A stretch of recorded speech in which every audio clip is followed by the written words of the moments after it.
When I grow up, I want to be an NBA basketball player. When I grow up, I want to be a famous soccer player. When I grow up, I want to be a professional football player. When I grow up, I want to be a professional cheerleader. How many of us grew up wanting these exact same things, yet we find ourselves accepting less than we dreamed of as a child? Trauma, adversity, unfair circumstances, you name it. Totally understandable, yet, is it really? Here at I'm 1% Possible, we explore the unsung heroes, the everyday, unassuming individuals that you may have never heard of. But they all have one thing in common. When life struck them, they struck back.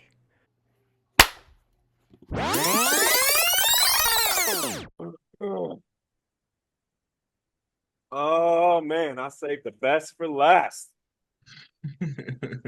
Ladies and gentlemen, I have been waiting for this interview since I met this man in 2018.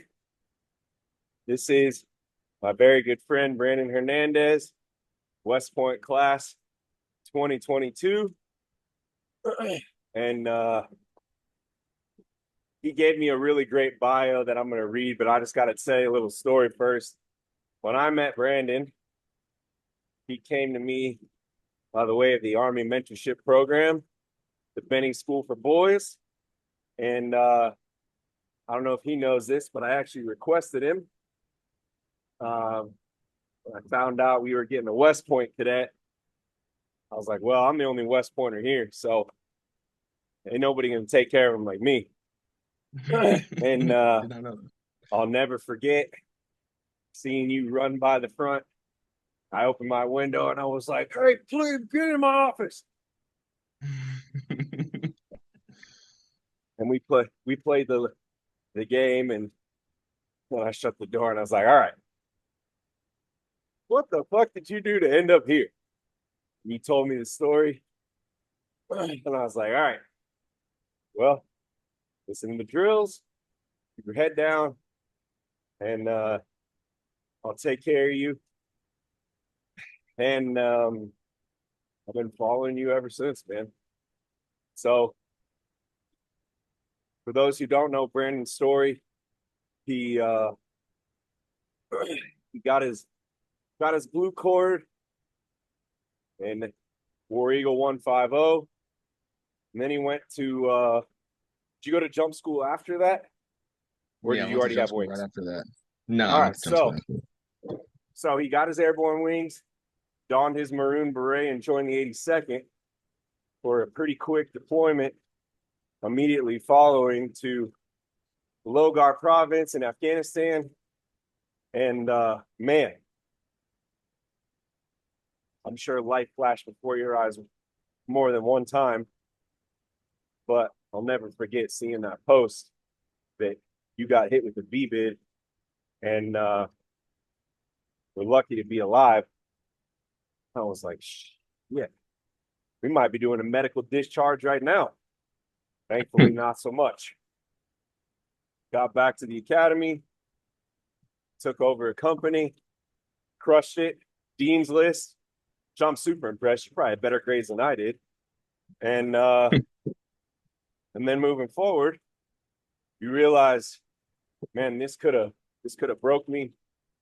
One of my favorite quotes: everybody in life has W's and L's, but it's up to us whether those are wins and losses, wins and lessons. And you turn them into lessons. And from that point forward, you realize, you know what?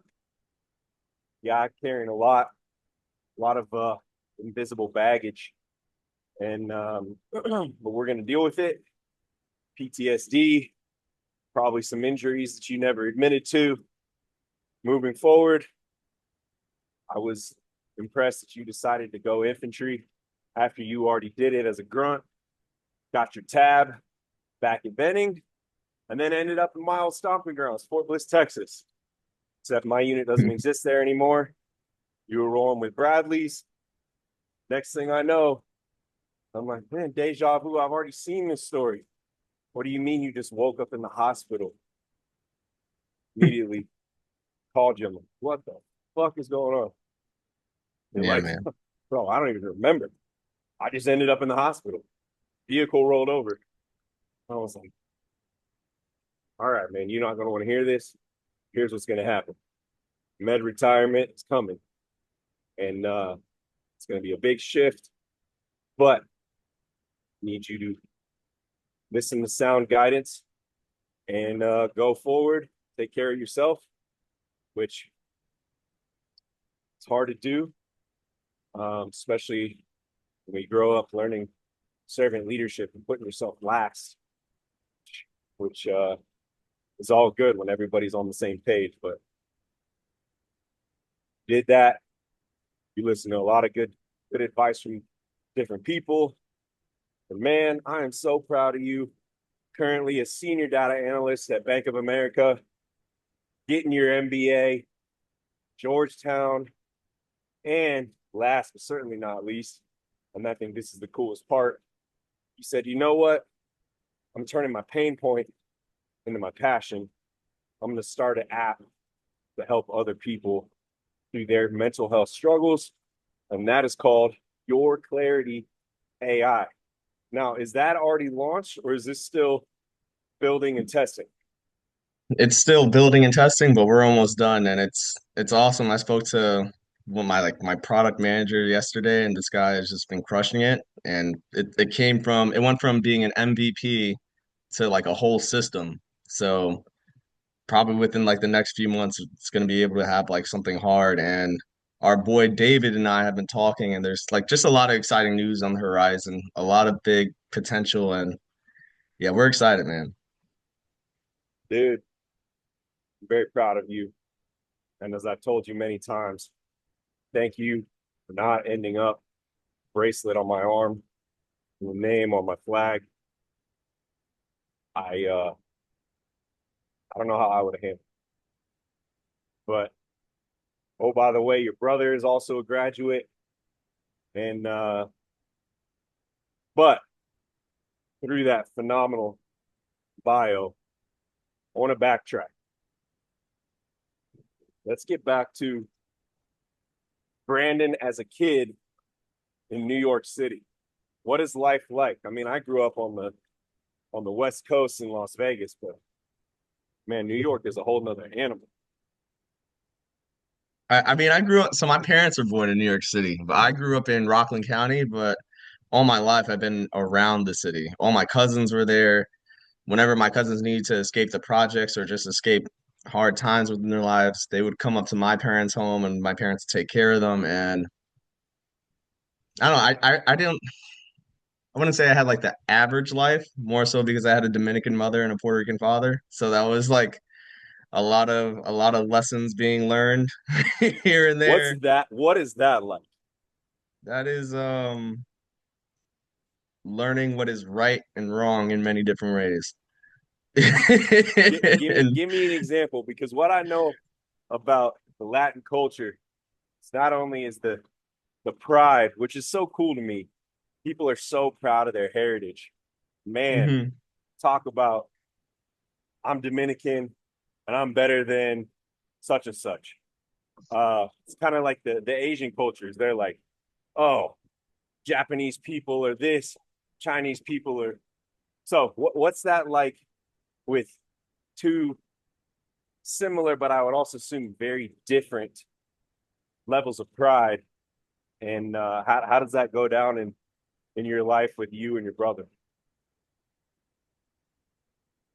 it's interesting you say that. It's I have to give this one a little thought. I got 6 hours, dog. You give all the thought you want. Well, just thinking about it, it's my mom's parents, my grandparents, they immigrated to this country in like the 1950s, late 1950s, and America is seen as the land of opportunity. So what do? They take whatever money they have, they invest in what they can. They bought whatever buildings in the city. They built those little bodegas to be able to sustain life. Okay. And the whole stigma is like, look, we're making it happen. You have to find a way to make it happen. But it's not always it wasn't always pretty sunshine and rainbows for them. My parents grew up when Brooklyn was Brooklyn. My dad had 9 siblings. My mom had B-Town. four. Yeah, my dad had 9 siblings. My mom had like 4 siblings, and they just didn't grow up in like they grew up very poor, but they were able to find ways to make things happen. Then my mom's parents left her in New York at the age of 18 to figure it all out, where she was a landlord Oh, for some of the, yeah. She was a landlord for some of the roughest projects in Brooklyn. My mom's like one of the toughest people that you could ever meet. And she just it's like, that does people who not are just like, surprise me. That does yeah, not surprise me. she's able to figure everything out. I remember when I was earning my Eagle Award with the Boy Scouts that Right. I was doing my paper write up, and my mom was just like slapping me every time I wasn't focused. Like, yo, what are you doing? Like, get back, like lock back in. We have to do this. I was like, Mom, I want to stop. She said, No, you're not stopping. We're finishing this. And I owe a lot to my mother and my Okay. dad surviving Williamsburg, Brooklyn during some of the hardest times. He was a rebel, but he ended up finding a way out early in his 20s, joined the NYPD. That's right. um You come Best from a decision that family of he can make. service. Yeah, man. He ended up making the best decision for him, where it just set him up for his life and put my parents in a position that they could have never imagined. He retired after 20 years, and then my parents acquired a toy store in like early 2004. Is it 2004 Okay. or 2005? But they've been having this toy store for like over 20 years, and it's doing well. It's Christmas season now. But Oh, I bet that's busy right now. yeah, it's super busy right now. But regardless from that, it's just Let's shout we're it out for the viewers. What's the toy store called? If you're in New York City, where's the place to go? Greenpoint Toy Center, Green 738 Manhattan Point. Avenue. Woo! Oh, I hear that accent coming out. I could tell you've been at home for a day or two. Yeah, man. Okay, not FAO. Green Point. Go to Green That's Point. so funny. Okay. Yeah, man. So dad retires. Hmm. Is mom still dealing with the landlord stuff as well No, as that running the? ended. That Okay. ended when it was. I forgot how old. But it was before my brother and I were born. They were able to figure all that out. And Sold the buildings parents probably. probably. I don't know what happened. I never got information on that. But it's Okay. parents moved to where we are now, Rockland County, in 1993. Got married in 89, moved to Rockland County in 1993, and I was born in 96.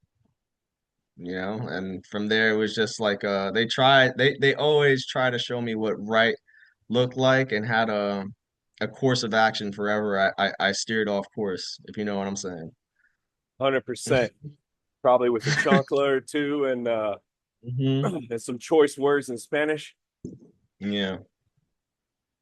That's beautiful. So, at what point in your young or your lower education experience does West Point become the place to be or the place to go college? It was crazy because I was looking at things we used to do, like crafts things we used to do in like first or second grade, and I always wanted to be a soldier. Like I would look at the things that my younger self would make, and I was like, I always wanted to be a soldier. I want to defend my country. I want to do this. And then in 2007, that's when my cousin Albert Vallejos graduated from West Point, and Okay. So, this is a family him business there too. kind of, yeah, he was the Okay. first to do it, and just being around all his things, like his plebe weekend, his ring weekend, him coming over on the weekends with him and his buddies. It's like being exposed to that just sparked a curiosity in me, and then just going about my life in ways where I could end up at the academy. And it became a reality after graduating high school.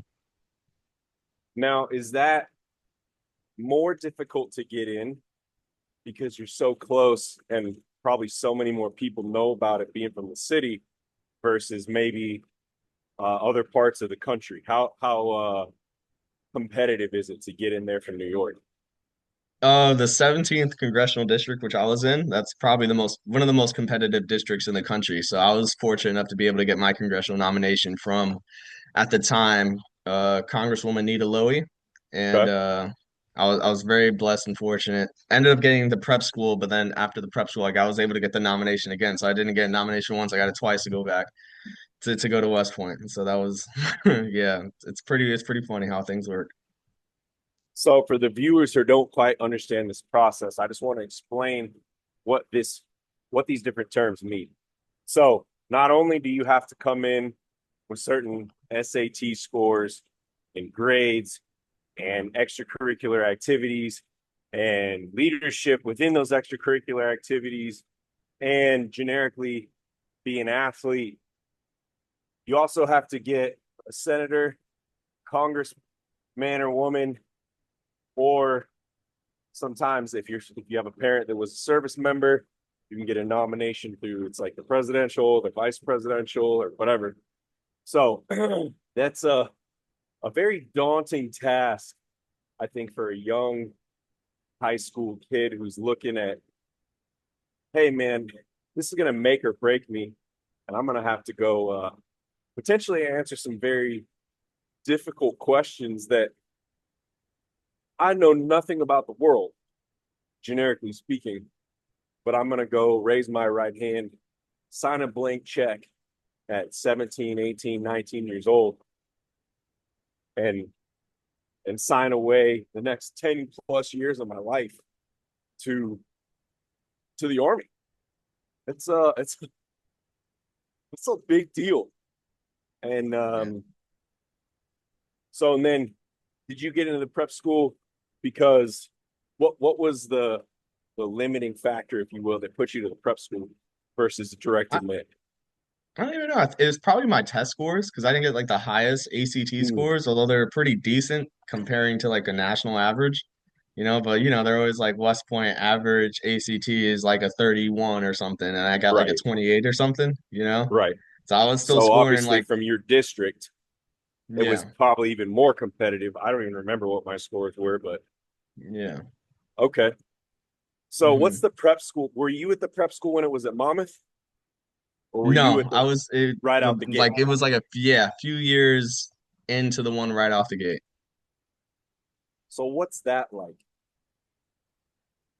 Prep school is just like just you're acclimating to this life that you think is the army, at the prep school. It's just you know, you're like thinking you're like in the army now and you're at the prep school and you're just I don't know, you have like this CCBT where it's like 3 weeks indoctrination and then you adjusting from there straight into like academics right away after the 3 weeks and I was 17 at the time. You're just a 17-year-old kid trying to figure out, and you can only imagine how cringe that must have been. So Mm, trying to do all these things, army, and just adapt and, like I said, figure it out. yep. Now I'm curious because obviously you went through three basic trainings: Crazy. CCBT, Beast, then infantry basic training. What is that like? And what are some of the differences? You learn real quick how good like the prep school West Point are, and then you go into like a normal basic and you're just getting absolutely fucked up by some drill sergeants. Like, Yeah, they did a good like job of that. you are getting the dog. You are learning real quick that you are bottom of the barrel, and yeah, you build some thick skin. You build some real thick skin at a normal basic. But yeah, Yes. West Pointers do not know how good they have it. Now, let's fast forward a little bit. Again, I know your story, but you have such a unique story compared to the typical West Point experience that I think it deserves highlighting the amount of adversity and overcoming that you did. So from prep That's a year. Then Hmm. you did plebe year, freshman year, yuck year, which is sophomore year. At what point in this process do you end up at War Eagle 150? It was, I think, going to Cal year, Okay. first semester, Okay. and I'm just not with the best crowd, I would say. And I have Okay. a friend who gets into this situation, and he's telling me about it. And he's like, "Oh man, I just told a bunch of people about this," and I was like, "Oh man, I didn't think about it." Like we're texting about this. I was Right. literally home with my family, Okay. chilling, and he was like, I've been texting all these people, this, that, and the third. Shouldn't have told anyone because CID is getting me all scared and stuff." I was like, "Oh man, I didn't think about that. You should just delete all your texts." My intent was like delete the text of the people you told, and then I came in for Right. questioning, trying thinking to I take was care of all, trying to take care of soldiers. yeah, man. And I go into CID. I do one thing that you'd never do is consent to give them your phone. And they went through that and they took that text and perceived it a certain way. And my life changed before my eyes within the next few months. And I had a misconduct board for that, ended up getting separated and having to serve in the Army mentorship program. And that was, Now, what's this misconduct board like? Again, even most cadets have never gone through this experience. And I was lucky enough to I never even walked a single hour. Doesn't mean I didn't deserve to.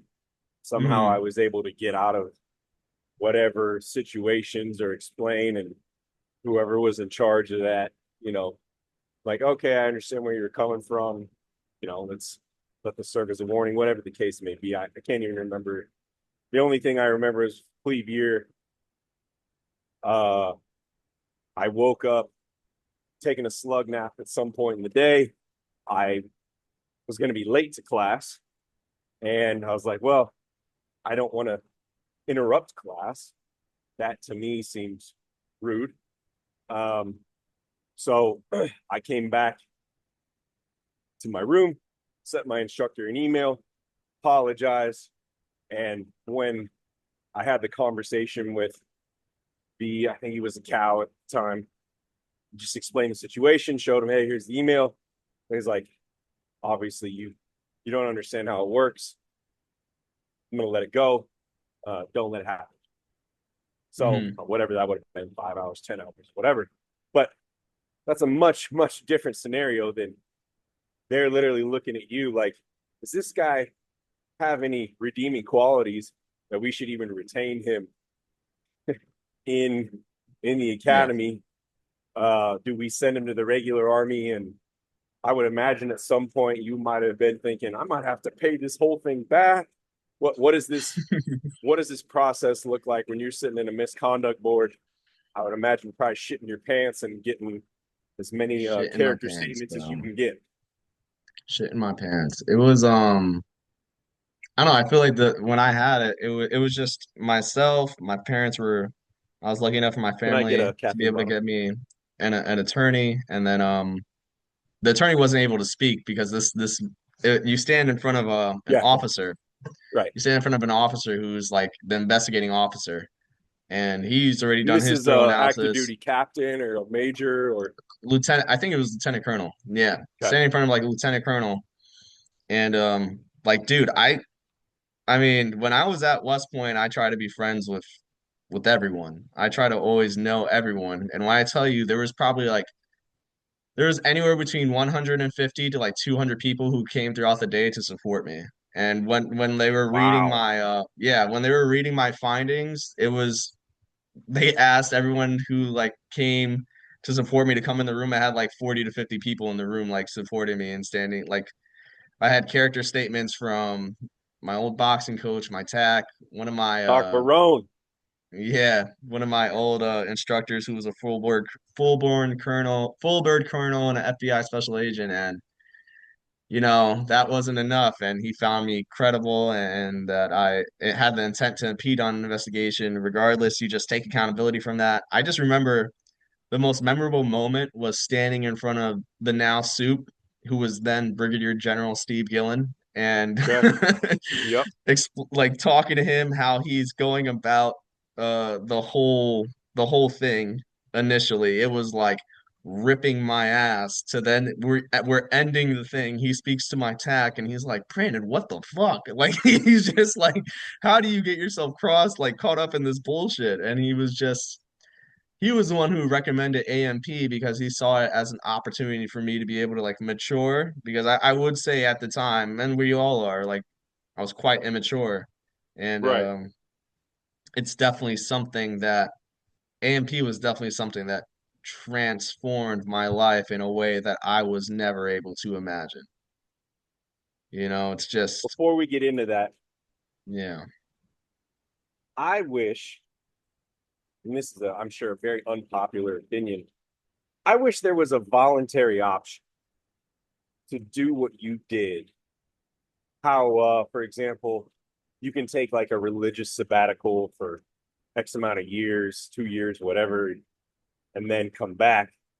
So, so that it wasn't almost, um, depending on circumstance, seen as a negative thing to go out and get some real army experience before you end up leading soldiers. Because, man, if West Pointers generically do not have great reputations because of the arrogance and true lack of understanding of how things work, and uh, looking back, that would have probably been a something that I would have considered. Like, hey, you're going to go do exactly what you did on a voluntary basis, deploy, maybe airborne, whatever, or you end up at 101st, air assault if you don't have it, and then go do something and understand how this whole process works. I think that would change the culture tremendously of, hey, and I'm not saying we don't leave as, duty on our country and leaders of character and all those different things, but you would actually have, hey, I know what it's like to be a private first class or a specialist and get real army experience. I'm curious what's your thoughts on that and your take now that you've done that, then graduated, went through the officer side, and I'm sure you had a much different experience with your platoon and your platoon sergeant, because you're like, yo, I've done this before as Yeah. an enlisted guy.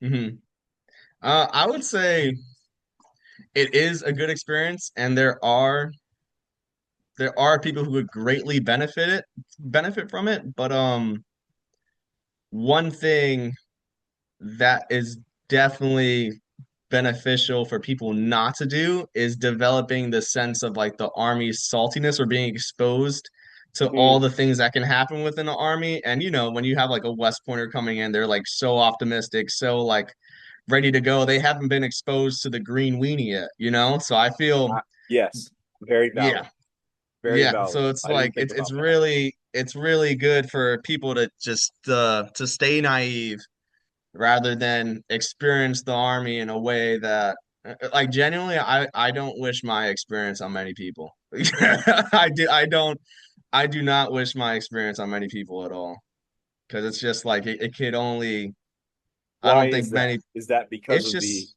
the injuries, the yeah, that stuff, it's like the injuries, the people I was exposed to. It's like I don't think many people would have been able to handle it the way I did. I'm not saying it because I'm like that different. It's like, no, it's like I went through some very shitty situations, and I don't know how I made it out myself personally.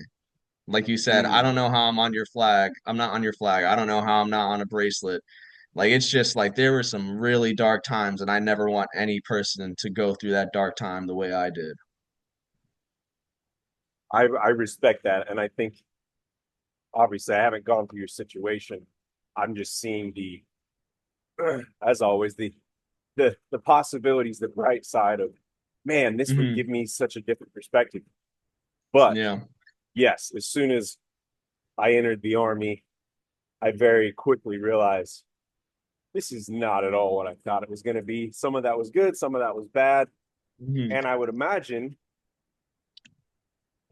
if you did that, when it comes time for Cal commitment, for example, people may just bounce. They're like, Yeah. I am not going to be a part of this situation. And obviously that's not what we would want either. So Yeah. I appreciate that point. Um, well, walk me through basic training from your perspective and jump school 82nd. Let's talk about some of these negative or difficult experiences and then how you handled that. Dude, it was so funny just going into basic training and just being so like happy, optimistic, ready to go. There's so many memories that are flashing before my eyes. Like I think of, like I think of being in that re at the reception barracks and giving them my orders that I'm part of this program and finding another West Point company commander at the reception barracks who helps me get into a company that's entering the what is it, the blue phase or like the goal Yeah, or you whatever that definitely the next came in phase. and you weren't like you didn't do the shark attack and Yeah. some of the initial chaos. They like plugged you in a certain spot.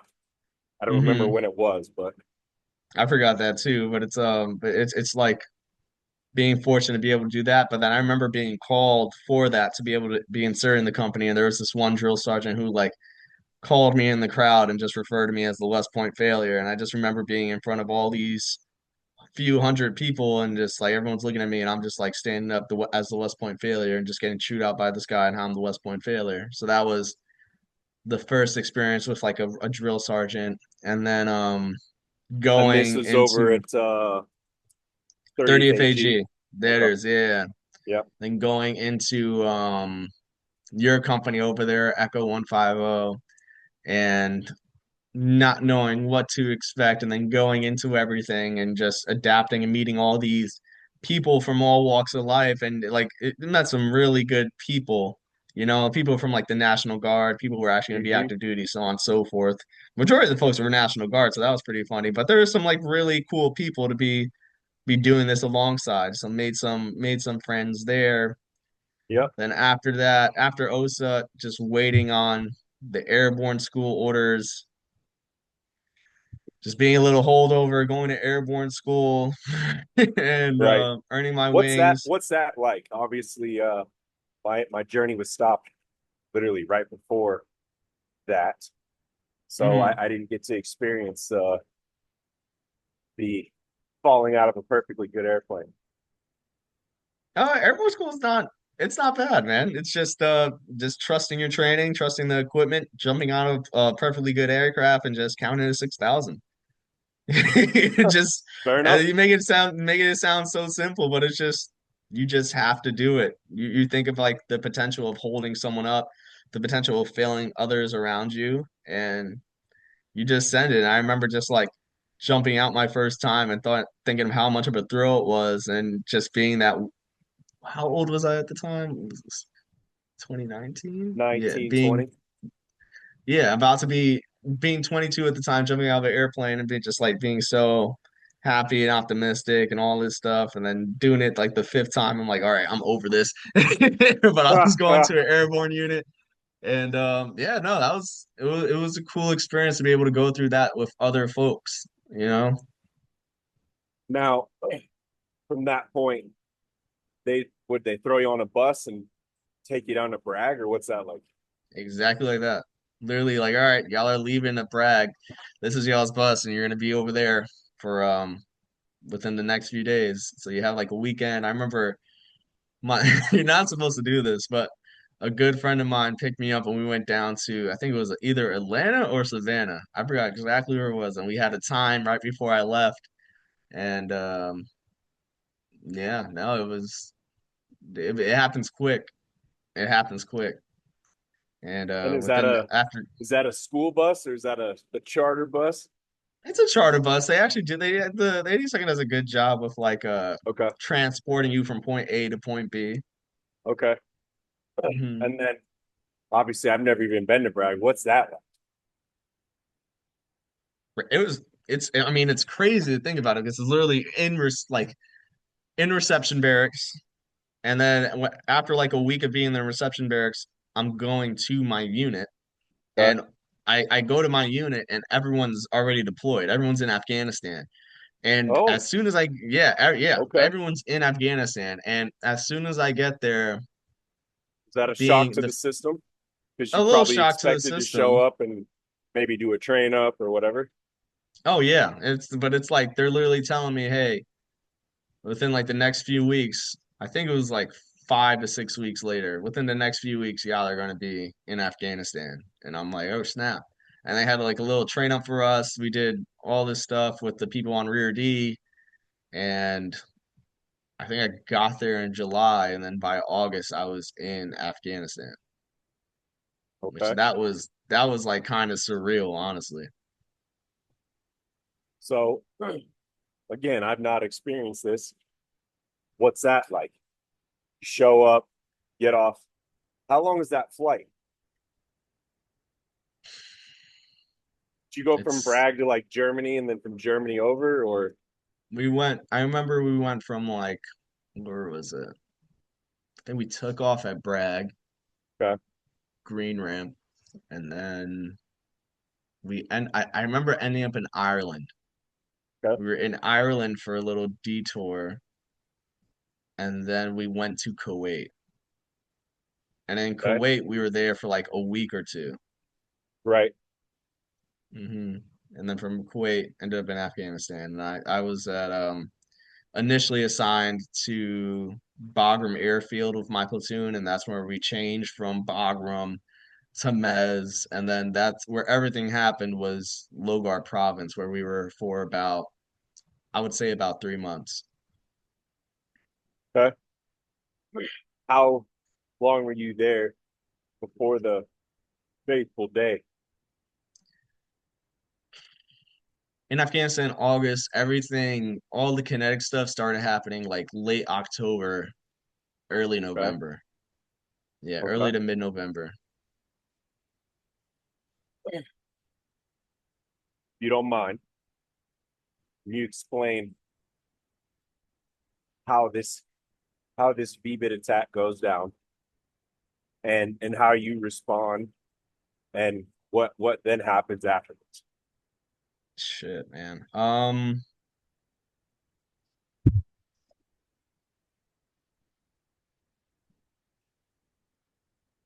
It's crazy. We get to Logar in like October, and you could just tell it was different. Something is Huh? different about Logar Province, Afghanistan, and I didn't come to realize this until you're like you're like a vet and you're listening to all these podcasts of different people who you want to hear talk, whatever you think is interesting, and then all these SEALs, all these special forces folks, all you hear is Logar Province, Afghanistan, and I did not know I was in probably one of the hottest spots in all of Mm, Afghanistan, and you get there and it's just different. I remember like within the first few hours of being there, we received like some pretty close IDF, and that's okay, just indirect fire, like mortar rounds being shot at you. It was like, and it's not as if you're in a really fortified fob, because it's formerly known as fob Shank, and then before all that stuff happened, it's fob Dalkey. And it's just like you're sleeping in these tents, and when the freaking when those alarms go on, when the incoming alarms go on, right. you are running, you are like legit hauling ass to the bunker so you don't get hit. And yeah, dude, it's just Logar, man. That place is so different. Like literally, I remember us running to the bunkers once, and it was you knew the alarms or like the I forgot what it was or the P tips or something. They messed up when they were going faster. Like the normal pace is like incoming, incoming, incoming. But when they're like incoming, incoming, incoming, you're like holy shit, you have to run. And we're literally running to Okay. the bunkers. But right before we get to the bunkers, you literally see the C ram hit like a mortar round that literally just went off right above us. And you're just like, oh damn. And then like, all right, y'all are about to go out on mission soon. And like, oh damn, we go out one of our first missions, we get into like a gnarly little firefight that we ended up bombing a few 100 pounds of ordnance on with like with our air support. And Okay. yeah, no, that was like the start of realizing that holy shit, like Logar is pretty wild. And then leading up to different missions, I ended up becoming the gunner of our Max Pro, and we're like after it, I remember it's just like a chill mission, a local village nearby, and we're coming back. Like this is our exfil. We are literally less than a mile from the fob, Okay. and we're on Route Utah. You have the route clearance platoon, the engineers who are supposed to clear the road, all that stuff with whatever vehicles it is that they have. And there's this they send they send down the line that hey, there's this ANA convoy, Afghan National Army convoy who want to be able to pass. And my PL is like, all right, cool, let them pass. And we let the ANA convoy pass. But what they didn't send back in the comms was that hey, like, yo, there's this blue truck coming right behind them. And this blue truck ended up being this the VBID. And it was probably meant for them, but once they see us, hey, Right. we're the higher target. Target of And it's opportunity. yeah, and I'm like in the middle of the formation, and this thing is just passing along with the A&A convoy. And I'm like, what is this? Like I don't like did is it and I'm a PFC dude. I'm like, what is this? Like how is this reaching the middle of our formation? And as soon as I like think, all right, this could actually be a threat. I'm moving my turret to be able to engage, and as soon as it like, that's too late, man. I remember the thing turning into me, and I remember just it detonating. I remember hearing the loudest bells of my life. I remember seeing flames engulf me as if it was a wave that like a 25-foot wave just crashing and rolling over you. And it was everything just goes black, everything just goes silent, and I wake up inside of the Max Pro. And thank God none of us died. Thank God, because that thing hit us like Wow. dead on, man. And the fact that no one died from that VBID it's a miracle. Like it truly is a miracle to think about. And Did anybody else sustain injuries from this? we were all. I mean, I'm.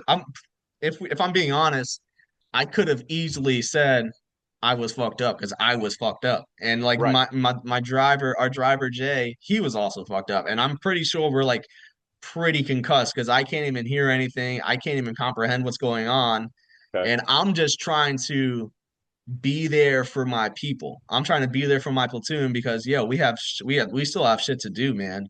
Like we're still out there. I remember literally being checked out saying, I'm good, I'm good, I'm good. Like I'm literally Probably like sounding so slurring your stupid. speech and Yeah. Yeah, and they just it's crazy to think on. And I remember literally a few hours after getting hit by the VBID, I was out there with my platoon downloading all the equipment from the same VBID that I got hit. I was taking out the 240, I was taking out all the equipment to make sure we're exchanging it to another Max Pro, this and that. I'm like making sure that everyone wow. knows that I'm still there we're still in the fight. We're still doing this shit. Wow.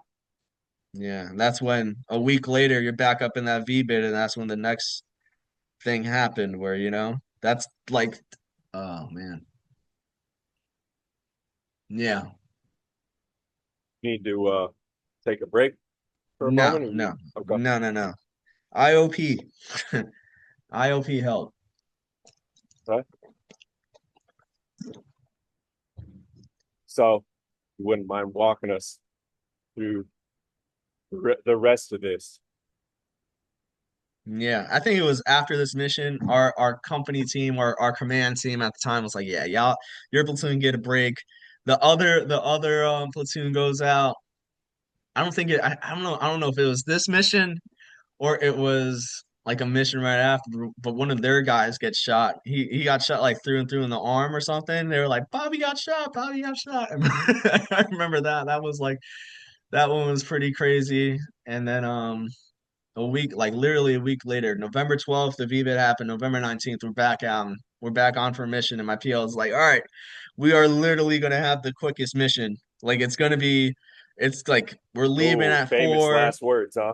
Yep, we're leaving at 4. We are coming back. We're going to be enjoying breakfast in the DFAC. Like we are good. I'm like, all right, cool. This shouldn't be too bad because I'm literally getting back up into that freaking that turret, man, shitting my fucking pants. Like I am fucking woo. I am really nervous. And then there we are going through these villages in Logar province, Afghanistan, and the RCP, they were just dog shit. That there's just no other way to describe them. They were just dog Uh, shit. Dog shit at getting stuck, just dog shit. They ended up falling in one of their vehicles fell into a ditch and got stuck for 7 hours. For 7 hours. We are in the middle of this freaking village in Afghanistan, and there is a shit ton of people, which is a good thing, but it's like, right, which means dude, a nothing's gonna happen, theoretically speaking. yeah, but it's like a week after getting blown up, I'm like, holy fuck! Like all these people, I just want to like, if they don't move, I'm gonna shoot them. I'm freaking out. Like Right. I literally gave an escalation of force or like a warning shot to like a bicyclist, like an old man riding a bicycle because I was like, this dude could have a bomb on him, and this like this that and there's just so much stuff, and then Mm. there's all these motorcycles going back and forth. You hear stuff on the comms that you're getting intelligence from the TERP and the signal folks like, hey, they're saying that because we're stuck in so like in place so long, they're trying to conduct an ambush on us. And like the dismounts get out, they're establishing a perimeter and this, that, and the third. And then when we're finally able to move, we're moving, and then the route clearance platoon leader decides to ignore my platoon leader, who's the ground force commander, and he decides to go a different route, ends up being a dead end. We have to go back. We have to go back, Right through the kill change zone. order the movement, and Wow. it's that's another 2 hours, 3 hours. And by the time we're getting intel, we're being told by our commander that hey, like y'all cannot go through this route, y'all cannot go through this bazaar. It is gonna be crazy. And Too late. You're my already there. yeah, it's my PL's like we have no other choice.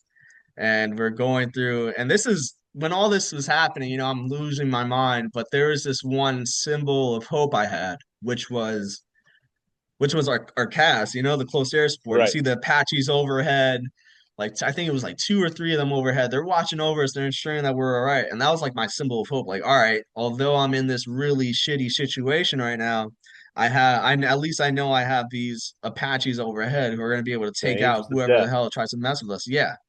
And so we're going throughout the bazaar. Like bazaar is a dead zone, dude. Bazaar is like no one's there, and I'm like, holy shit. My PO calls an escalation of When force. I got the previously it was full, right? yeah, yeah, and it was like Oh get boy. the get PL calls in this escalation of force, and you see a F-16 coming overhead. You see the Apaches popping flares. I got the best halftime show I could ever ask for. And I'm like, oh yeah, this is awesome. And then I remember this too because we changed our order of movement. So I was like earlier in the movement, and our first sergeant was driving one of the vehicles. He had like a mine roller over, so to be able to pick up any potential IEDs, we go over Right. this bridge. I remember them saying like, "Hey man, we're going over this bridge. Could be IED." And then this was the funniest thing. The first sergeant goes like, "Oh yeah, at least I got God in the back with me," which was like the chaplain. Our chaplain was on this mission Ah, with us, and he's like, "I got God in the back, so I should be fine." Went over the bridge. We're good to go. And and we're as soon as we hit this one village, it was like the most perfect linear ambush established by Taliban or whoever their opposing forces was. I'm pretty sure it's Taliban, but they okay. light us up, man. And I just remember like scanning like the other side to make sure I was good to engage, and you just let it rip. And you're just this is it's crazy because you never know what you're doing, and when the time comes. You don't know what you would do when when the time comes because like you're just so you have so much training, you're always told how to do this. It's just second nature. And I'm just ripping it on enemy forces, and it's dude, there's muzzle flashes from everywhere, and I'm seeing muzzle flash everywhere. And how I went about it is, all right, whichever wherever I see muzzle flash, I'm gonna engage for a good amount of burst. I'm gonna make sure it's out, and then I'm My moving on motherfucker to the died. next. Yeah, I'm moving on to the next. I'm just one after the other, moving on to the next, and like later on in the fight, if we didn't change our order of movement, this was the craziest part. Cause I remember there was this crazy PKM burst they were giving off, and right after that we get an RPG, and it's not like the Fortnite RPGs you be seeing, man. You get an RPG, and that thing is just like, like it's crazy. And if we didn't change the order of movement, it would have been like my vehicle that got hit again a week after taking the V bid. But luckily, the vehicle that got hit, it was safe. It hit the RPG netting, and it was a mechanical turret, so no one really got fucked up. So yeah, we got past that. After that, we hit like this one alley where we set up security. That vehicle caught fire, so we had to be able to get it towed and got back to the fob 18 hours later. And then it's later in that time. Guess I you think it didn't was like, get breakfast, huh? oh, we did not get breakfast. No, we didn't. I think we missed dinner too. Ate a Oh night no. ate a nice MRE that night. So Oh, mysteries. yeah, man. And then So what's late morale like at this point? I don't even know. I can't even where was it? I think it was just I think there was like this pride in our platoon that hey, we're doing this and we're all making it out.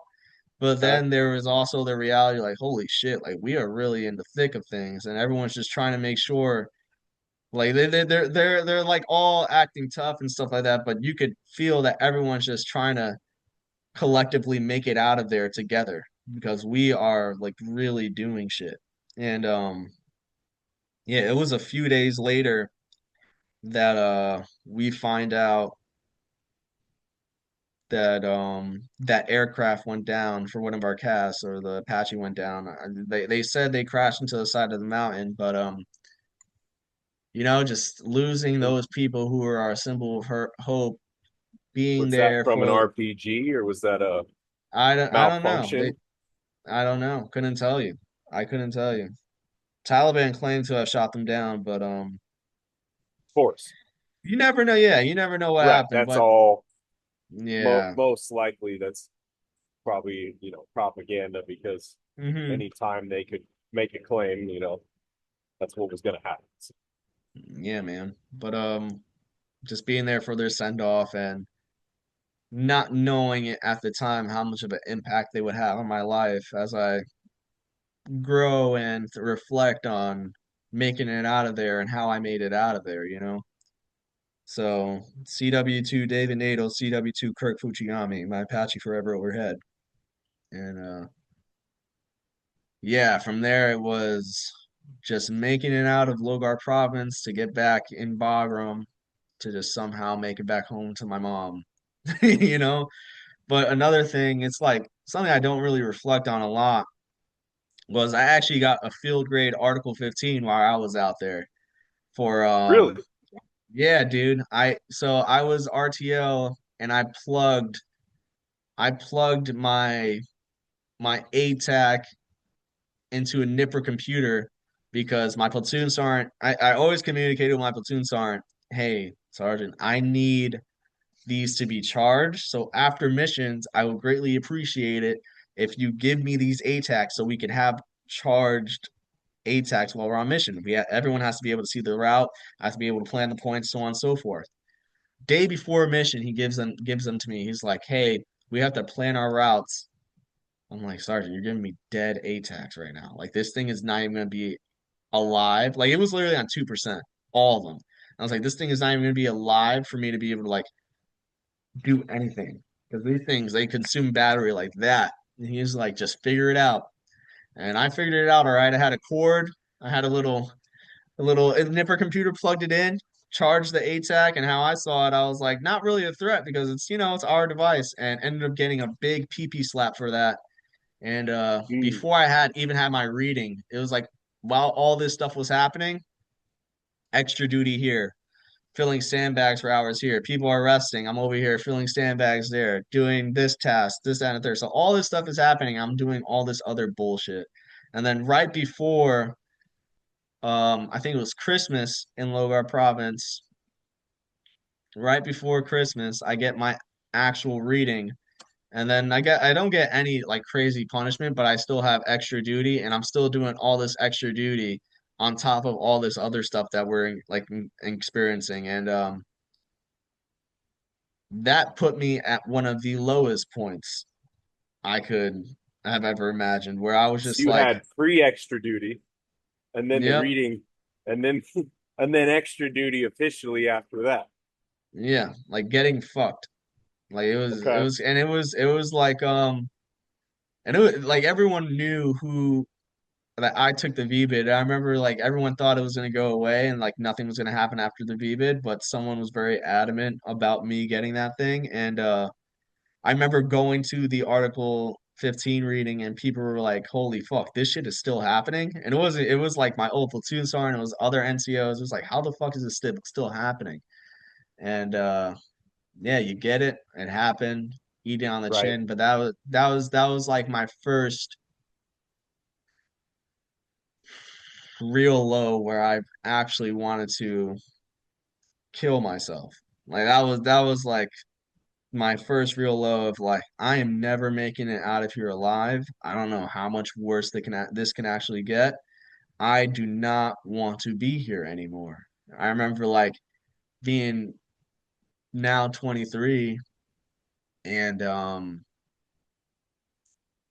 getting out of a relationship that was 2 years while I was there, all this stuff happening, and then going through all that stuff, and it's like, yeah, man, I don't think I want to be here anymore. Yeah, but How did you deal with that to obviously still be here today to talk about uh, you look a rifle in its face, and then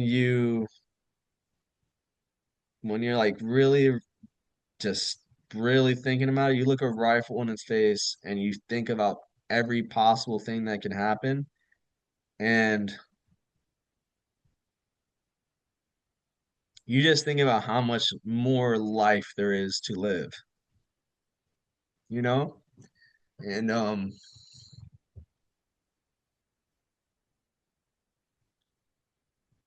I really wasn't. I wish I could say I was like thinking about myself because right now that's all I'm trying to do is really pour into myself and actually heal.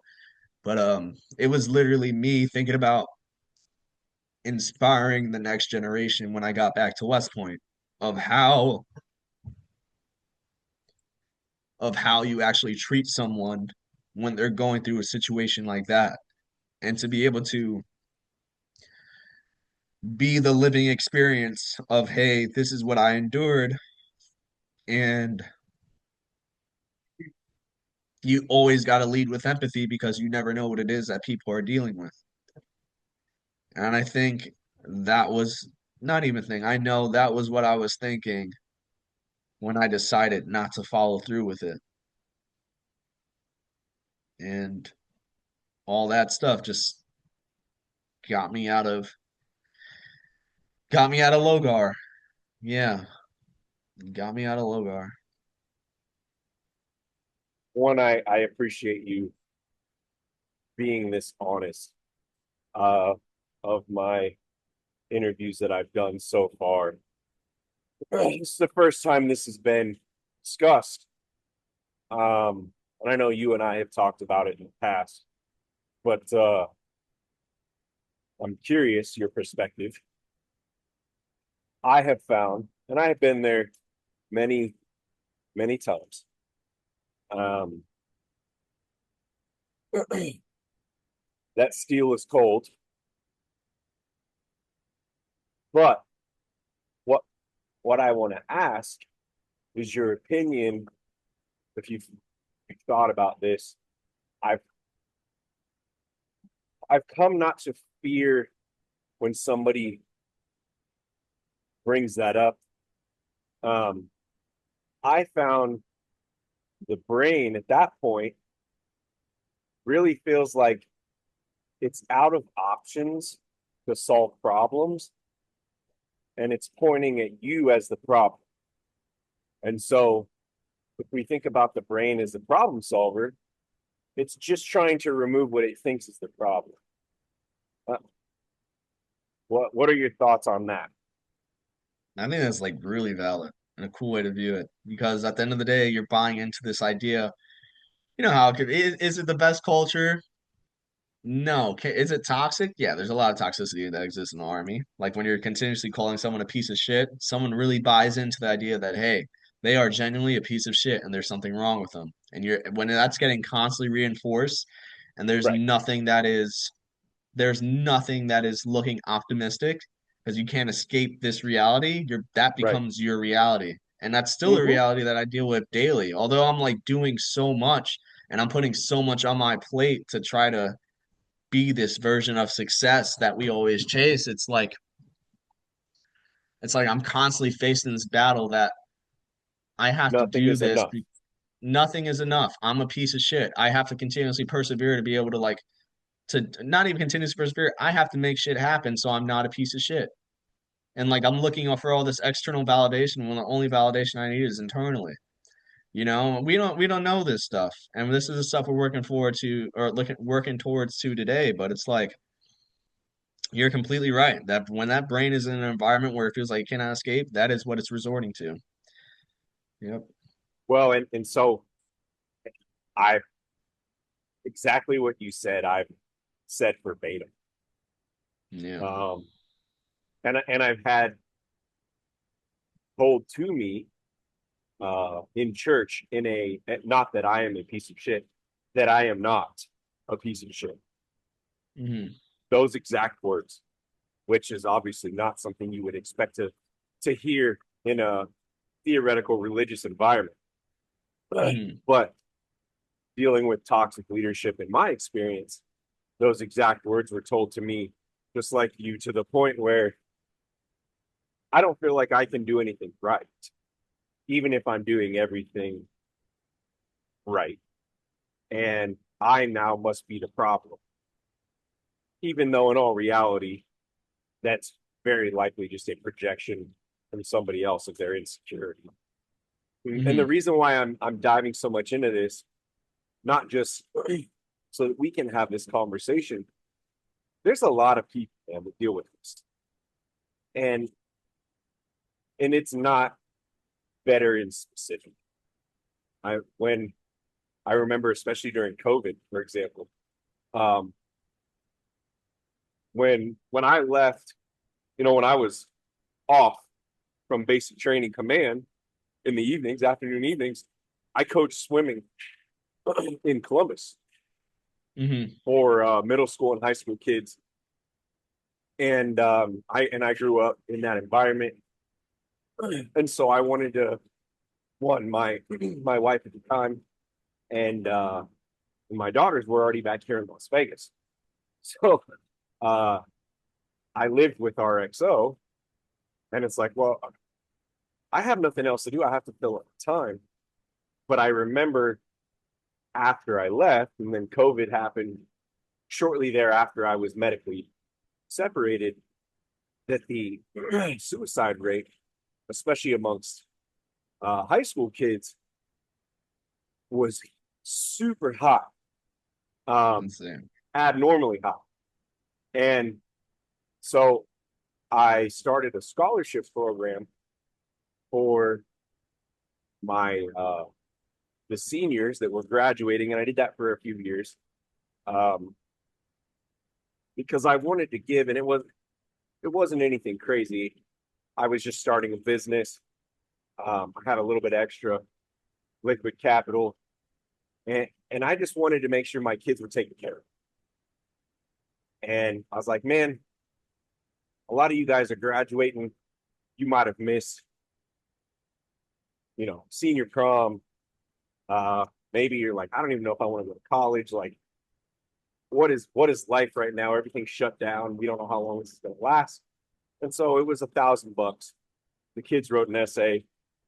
I want to say it was about some sort of overcoming adversity, sport, and point being is, as you already said, so raw and eloquent. When we see no hope, we have nothing, no way out. And I want to say I learned this from Tony Robbins, and I really tried to incorporate this, even in this event. Not that I was like ready to kill myself in any capacity. I have been many races where I literally was looking for like the nearest semi truck to ride in front of, because I didn't want to come home a failure, but I knew I wasn't going to finish. And and I used to put, like you, and I don't think this isn't wrong. So something my therapist tells me probably every appointment. Thank you, Melanie. I'm sure you're listening, or you will be listening. Is we have to have grace for ourselves. And fuck if that's not hard. Especially as high achievers, we're probably the hardest on ourselves. And then we've talked a lot about servant leadership and how that works great theoretically in an environment where everybody in theory is doing that in their best ability and capacity. But that really doesn't exist so much in the civilian world. Because if you put yourself last, you're probably just going to get run over. Yeah. And that was a really hard lesson for me to learn. And I also had to learn self-care isn't necessarily a selfish thing if it doesn't consume you. But if you don't take care of yourself generically, and you might have a significant other that is good at filling some gaps, but it's not their job to take care of you, and vice versa. We have to be good for ourselves so that we can be good for others. Point being, and it took me a long time to learn this, well out of the Army, we can't give out of our own cup. We have to give out of an overflow. If we dump out of our own cup, we have nothing left for ourselves. So if we're not overflowing the cup, that is what should be going to everyone around us. Let's continue to healthfully fill ourselves so that all of that energy, the extra, can go to everyone around you in a good way. And that's not easy either. At least for those who are really concerned about others. Man, everything you just said, this whole experience, almost every conversation, there's been a part of me this has really resonated with either things I'm going through, things I've gone through, but again, more importantly, these are things that this is everyday life. And we don't want to admit it. One, we're men and we got to be tough. Yeah, that's a crock of shit.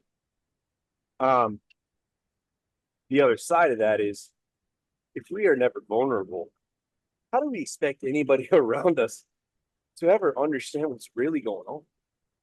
Yeah. And then how do we expect them to be vulnerable with us? So again, I want to thank you. I mean, we're maybe halfway through your story, but man, those are just some hard hitting universal truths, lessons that I think everyone around us could benefit from, of real life practical skills to make yourself healthy, the relationships around you, and allow you to continue to grow. And, and I'll finish with this part of this is one, I want you to know, as I said in the beginning, and I will say this until I'm blue in the face, man. I'm so proud of you. And I know you're not Appreciate it. seeking the, you're doing your best Yeah. not to seek the external validation. But I also, and I still do this to a point, I will fill my plate so full. I mean, guess for two reasons. If I have downtime, I have to sit with myself. And I'm not always okay with that. Mhm. Um, and that's a process. And I don't do well. I don't do well with downtime. Um, I'm doing better with it. But I also know we have a tremendous capacity. And part of that is obviously why I'm doing this today to prove that point of what you are capable of. Oftentimes is really a choice. Um, but I want to encourage you and challenge you in some ways. Brandon, whether you have a MBA and a PhD and every certification, none of that gives you value. You give you value. Yeah, literally. And that is such a hard thing, I think, for people who've gone through real rough trauma and to go, how is that true? How is that possible? Because maybe only one or two people in my life have ever told me that. And it's like, my mom and maybe my significant other, and like they have to say it because they love me. Yeah, but do you love you? Yeah. Hmm. And I can tell you there's plenty of times where I would answer that as maybe not right now, but I'm working on it. Yeah. Working on it. Working on getting there. But it's so true that when you said I have to be able to sit with myself, just literally just sit there with myself and just be content. That's like a hard feat to accept sometimes. But like you said, we have to be able to give ourselves grace. Woo. That's a hard Yeah, word. man. My therapist is going to Yeah. be proud that I said that.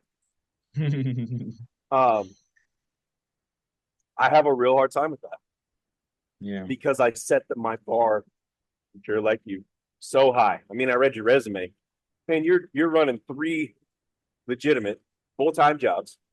Oh, by the way, we didn't even mention you're an amazing lady and how much time you're spending with her Yeah. and trying to build that healthfully and Hmm. and taking care of yourself at the same Yeah, time. man. You're a busy dude. Yeah, this is another this is another thing that this is another thing you come to learn too, being busy and all that stuff, but also trying to develop things healthfully, you know? It's like I actually just got out of that relationship because Okay. it was seeing how much I was putting into it and how much I actually wanted to work towards this partnership in regards to establishing financial security, working towards that, actually having these partnership discussions and seeing how unprepared and how illegitimate someone else can be and not realizing that this is actually reality and sometimes you have to face the reality that you are enduring and for the betterment of me and the way that God always intends. Like I had to realize that I do not always have to help people or save people.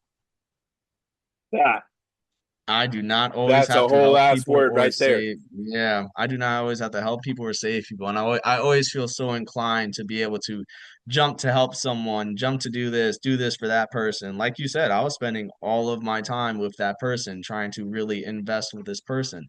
but there were so many things that I continuously ignored, and all the other people around me kept seeing. And Hmm. it's a crazy reality to accept. Have some But more water, please. There's plenty of yeah, ice. man, So it's insane. again, kudos. The um It's hard to and, do. and, It is and hard to do. what I would say, and we don't know what the future holds. Maybe some things will change. Maybe they won't. Hmm. But I'm proud of you for seeing that, and I know how hard that is. Yeah, I've gone man. through that uh, in many different capacities, and man, that's we can talk about that offline. Obviously, we're not trying to spread any kind of ill will or Yeah. people's business, but Yeah, but no, for I there's a sure. lot that I want to dive into there at Hmm. another time because I could share a lot from my own Yeah. experience. Um, Yeah. but I'm very proud of you for understanding, for seeing, for listening, whether it was immediate or took some time. That shows the growth and the awareness. And thank you. My let's finish up. If you don't mind, Afghanistan. We've gone through a lot of the trauma. Hmm. I'm curious because I don't. Again, I've never experienced this. Round one happens. You guys get back.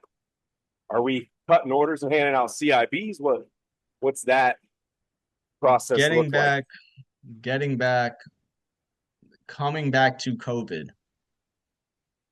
Coming back to COVID, and people are unable to see their families because we have to quarantine at like I think it was Fob Patriot Okay. over there at Fort Bragg. And it's like you talk about suicide, you talk Ooh, about like yeah, you talk about like prime time, people are like not able to go on leave after a crazy deployment to see their families.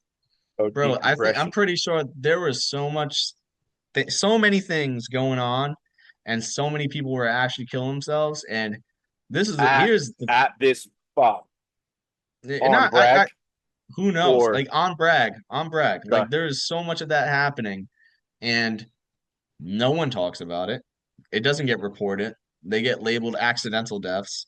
You don't hear about it, but this is happening This is on the all. first I've heard of it. So You know what I'm saying? It's happening. It's crazy. And who knows how often this happens also in the military where we have these accidental deaths. That's one thing. okay. And it was just a crazy time because COVID's happening and they're just trying to find a way to do something, but you have all this regulation that hey, you can't do this, but they're like, all right, how do we do EIB after how do we do EIB after this deployment while also staying safe for COVID? I'm like, well, my man, I don't Wow. think people are really worried about EIB right now. Like everyone just wants to go home to their fucking family. Like I'm sorry to Wow. say that, dude. It's like, but it's real. How do we figure out and me going along in the mix, I think finally we got back in March, finally in June we were able to go on leave. June, July, we were able to go on leave. Yeah, after that crazy Wow. shit. Yeah. And then after I came back from leave, that's where I ended up going to CERT, this like the pre-ranger at Bragg, and that's where I went to ranger school and failed my first time. Failed land Okay, nav I my didn't first know that. time. I did not Yeah, know that. yeah, man. All that happened there, and then after CERT is when I came back, was finishing out like all the other field stuff, my last few jumps, finally slowing down and dealing with the reality of living with PTSD, Okay. and seeing what that is like for me and how that felt. And it didn't really feel good, but I noticed that I started to engage in things to avoid and isolate from simply myself and my own being, just simply not Okay. being able to sit there alone because I didn't know how to engage. And got found out I was going back to West Point. I think it was like November, cutting orders, this, that. Oh yeah, while I was doing that whole thing, I had to get my commander's endorsement to be able to get me back into West Point after finishing a whole application again. My third application to West Point, and got it So was that's just not an automatic thing. They don't, it's not you a don't go literally got to apply stamp back. rehabilitated. Come on Yep, back. yep. Literally had to apply back, and here I was applying as a comma club guy, and I was like, I don't look, I Wow. just, yeah, dude, I'm trying to get back. I'm trying to achieve excellence. I'm trying to inspire the people next to me. And I was able to do that, came back and yeah, came back to West Point during COVID. And talk about like being confined to your room at a place that already is Right. the Lonely enough. craziest place on earth. Yeah, yeah, it's already enough. Wow. Yeah, man. I'm gonna turn off my camera real quick.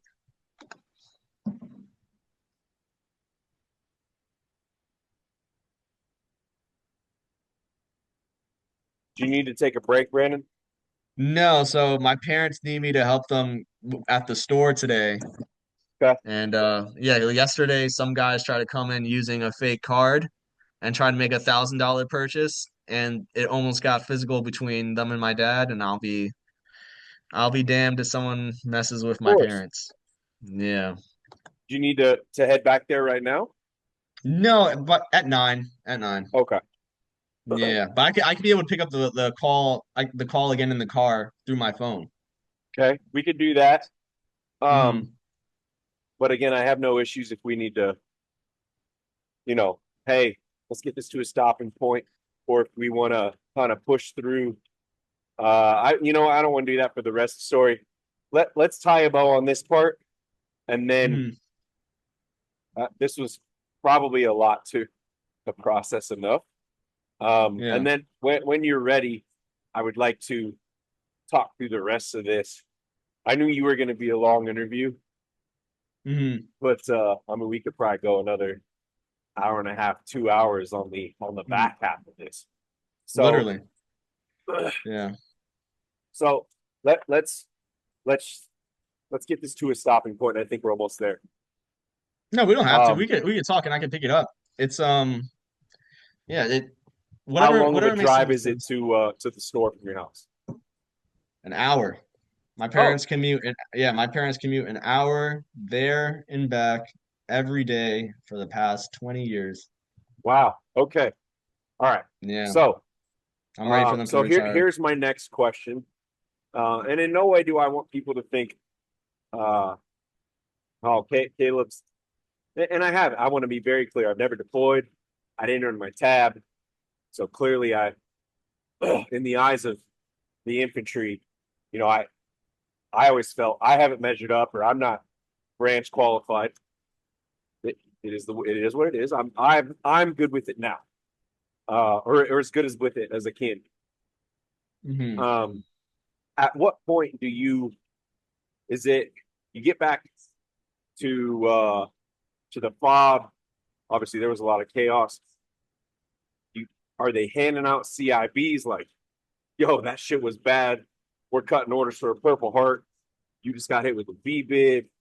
Like, what is that process like?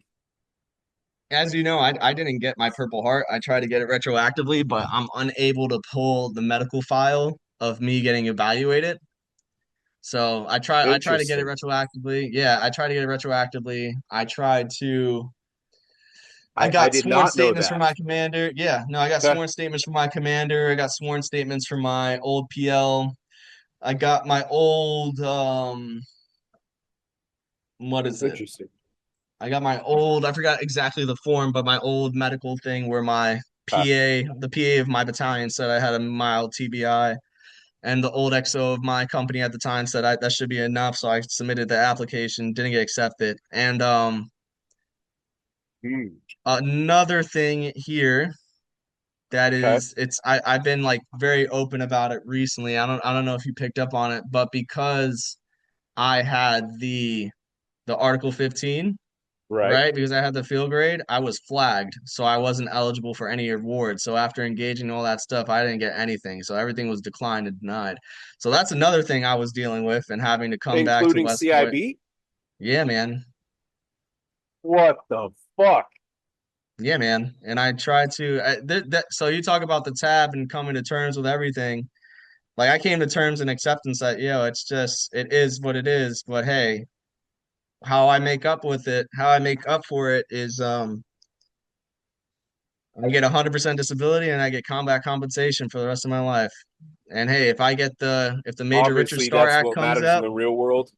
yeah, But wow. yeah. As I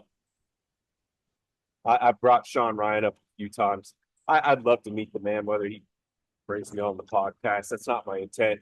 I listen to almost Hmm. every episode. I've been doing that for, as you know, probably 2 or 3 years. Uh, Hmm. man, as he would say, fucking do better, Army. That's Yeah. ridiculous. That is absolutely ridiculous. It is what it is, Which, man. yes, you come to terms with it, but that puts me in even that really helps me understand the mindset of why are you staring down the barrel? Not only have you almost died, they're telling you you're not even allowed to get the awards that you deserve because of a bullshit technicality where you were put in a bad position and tried to take care of others and it never went away. Yeah. That's wow. It is what it is, Mm, man. Come to terms with yes, it. it is. But Come to but terms with it. I really understand now, even more so, kind of how you got there and why. It And was a that's dark time. It was a dark time for I would say till I got out. It was right before I got out, and I was messing with that from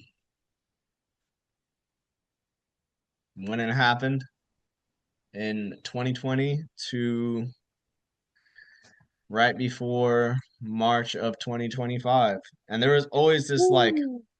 bitterness in me, but it really all came out when I was in intensive outpatient for my PTSD. Yeah, it doesn't, you're also like, I also came to recognize that there's a lot more stuff that happened because if I, there, literally my job right now is so technical and there's things that I kind of like miss and I probably had some gnarly TBIs in my time Oh yeah. and still Oh, getting by the way, still you were an Army boxer before all this went down. yeah, man. Wow. I was not good at my brain, Yeah. but Wow. yeah,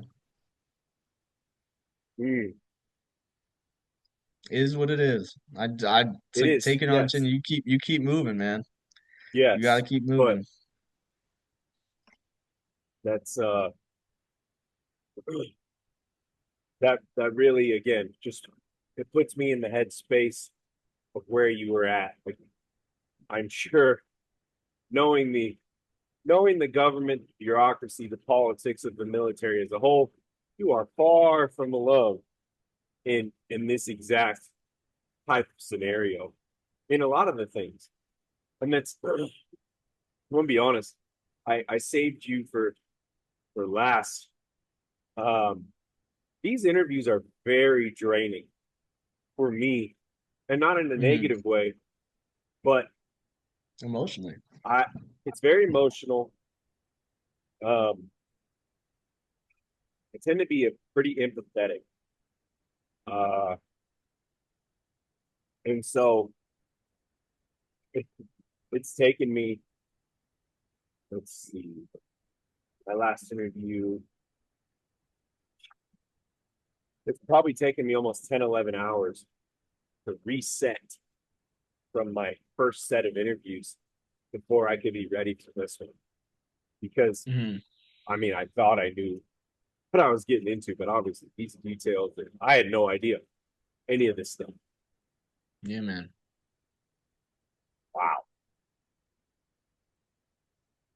You just own it, Wow. you know? You just own Yeah, shit. You just own it, you man. do. Own it. What time do you need to get in the car? We You got needing some time. breakfast? Did you get No, those I bro, bagels? we're good. No, I didn't get those bagels, bro. But I woke up and I was listening to some Giveon. So I was enjoying his Tiny Desk concert. So we have time, bro. We have like another 20 minutes right now. So Okay. I could get into the West Point, What? getting back to Yes. West Point, and then You and then we could pick up in the car. take this where you want to go. Um, when you get in the car, I'm gonna hop up, hit my inversion table. My feet are on fire. They've been on fire for hours. But I bet. I need to get the blood out of my feet for a moment. And then we're at 4.5 hours left. We'll just keep on Yeah. trucking. But Mhm. so yeah, let's get to what's that? Golly, what is it like going back to cadet land after you've gone through at this point more than maybe, at least in some capacity, in a different capacity, some of your instructors. Dude, I had more I this is where I was discovering I had PTSD, Okay, like hard on. Like you're talking about I am literally confined to my room, can't do okay, anything. There's sometimes if anyone gets COVID in your room, you're all on lockdown for 2 weeks. They're bringing lunch to your room. You can't go to formation, this, that, and the third. I'm literally after returning from deployment, 9 months after returning from deployment, after all that shit, I'm literally back in an academic setting where I have to perform. I have to adhere to these standards. They're not giving me a fucking break, honestly. Like you talk about like approaching things with empathy. No one's giving me a break, and it's like it's a really hard wow, transition. Yeah, and it's like I remember this one time I'm literally I'm trying to do my thing, you know? Like I'm trying to really perform well academically, having been part of the comma club and now trying to come back and do your thing with the last 3 semesters you have. So okay, I'm typing a paper and all I remember is like everything went black and I literally felt the hand of someone. I didn't know where I was. I didn't know where I was. I felt the hand of someone and it was my roommate and I was just bawling my eyes out and I didn't know what was going on. He was like, yo, you're good. And like that's all he was saying. He said, you're good. You've been through a lot. You're good. And all I remember is just like crying and not understanding and trying to like really get back up and like wow. wipe it off and this and that's third. But it's like, yo, you're good. And I was like, that's where I realized I was genuinely fucked up. And you go through CPD, but CPD doesn't know how to help No, that's someone. They're performance. It has yeah, almost nothing to do with real yeah, mental health. And yeah, man. at least when I was there, and I imagine it didn't change much, and maybe hasn't changed now. If you Yeah. came up and raised your hand and said, "I need some legitimate help here," You're getting kicked uh, out. right? Yeah. That was the thing too. It was like I feared about getting kicked out after going through all that shit. And You've you're going applied to see, 3 times, yeah. and now you're like, "Oh I'm dear God, I need help." And yeah. how did you handle that? Besides Um breaking down and being honest, at least internally, and probably with some friends, maybe a mentor or two. Uh, just how, I how'd you deal with that? it just kept going, man. I just So you kept didn't deal going. with it. I didn't deal with it effectively. I just kept going. I mean, Oh man, I the was going army to keeps rolling CPD. along. The Army Key, it's literally a song, literally a Oh, song. I But I know. was going to CPD where they're literally dealing with cadets who are crying about not getting an A in the class that they got a B plus, and that's like the professionals I have to deal with at hand. And yeah, I could talk to someone, but they're never able to like I was telling them what I've been through or like what I endured, and now I'm here, and they're like, "What the fuck?" And like they didn't really have the best answers or help for me, and I just remember thinking I can confide in these coveted heroes that the aren't like the Tab, for instance, or the CIB, all this stuff. I remember going to my SF and I'm my Special Forces TAC officer, Okay. bawling my eyes out, telling him, "Sir, I am going through some shit, man, and I am like and it's so much because they would have us go through all these trainings, moral injury, and I'm a cadet Right. with a serious moral injury, and it's like really messed up. And I'm coming to someone who I think has all he accomplished it all: CIB, Ranger, Right. SF, Bronze Star, all this stuff. And he comes to me and tells me, Brandon, I'm gonna be honest with you, I cannot relate because you have more combat experience than me. All I endured was a few mortar rounds when I was in this location, and I can't really give you any advice on this because I don't know what it's like. And I was like, so you're telling me like I'm looking at Oh, these strong heroes, I it was so for real. I'm looking at these wow. heroes that are like all amazing. We hear these stories. You want to be Ranger, you want to be SF, and I'm coming to my TAC officer who is SF Ranger, all this stuff, and he is. I mean, it's not that's not for everyone. It's that like there's people who are in the community, in the special operations community, who did extraordinary things for our country, and I'm so grateful because I know I could now sleep peacefully at night as a veteran because it's because of those men and women who are out there doing the thing, you know. But Right. that there is a reality that exists that there's some people like that out there who haven't really experienced it yet they have all the accolades that we always seek to accomplish but it ends up being like this facade, you know? Not a lie, Yep. but like a facade. And it's that was like really Ooh. hard to deal with because then I was like, How'd you who the process that? dude, I didn't know that's where like there was a switch where I was like, this shit is like a whole lie.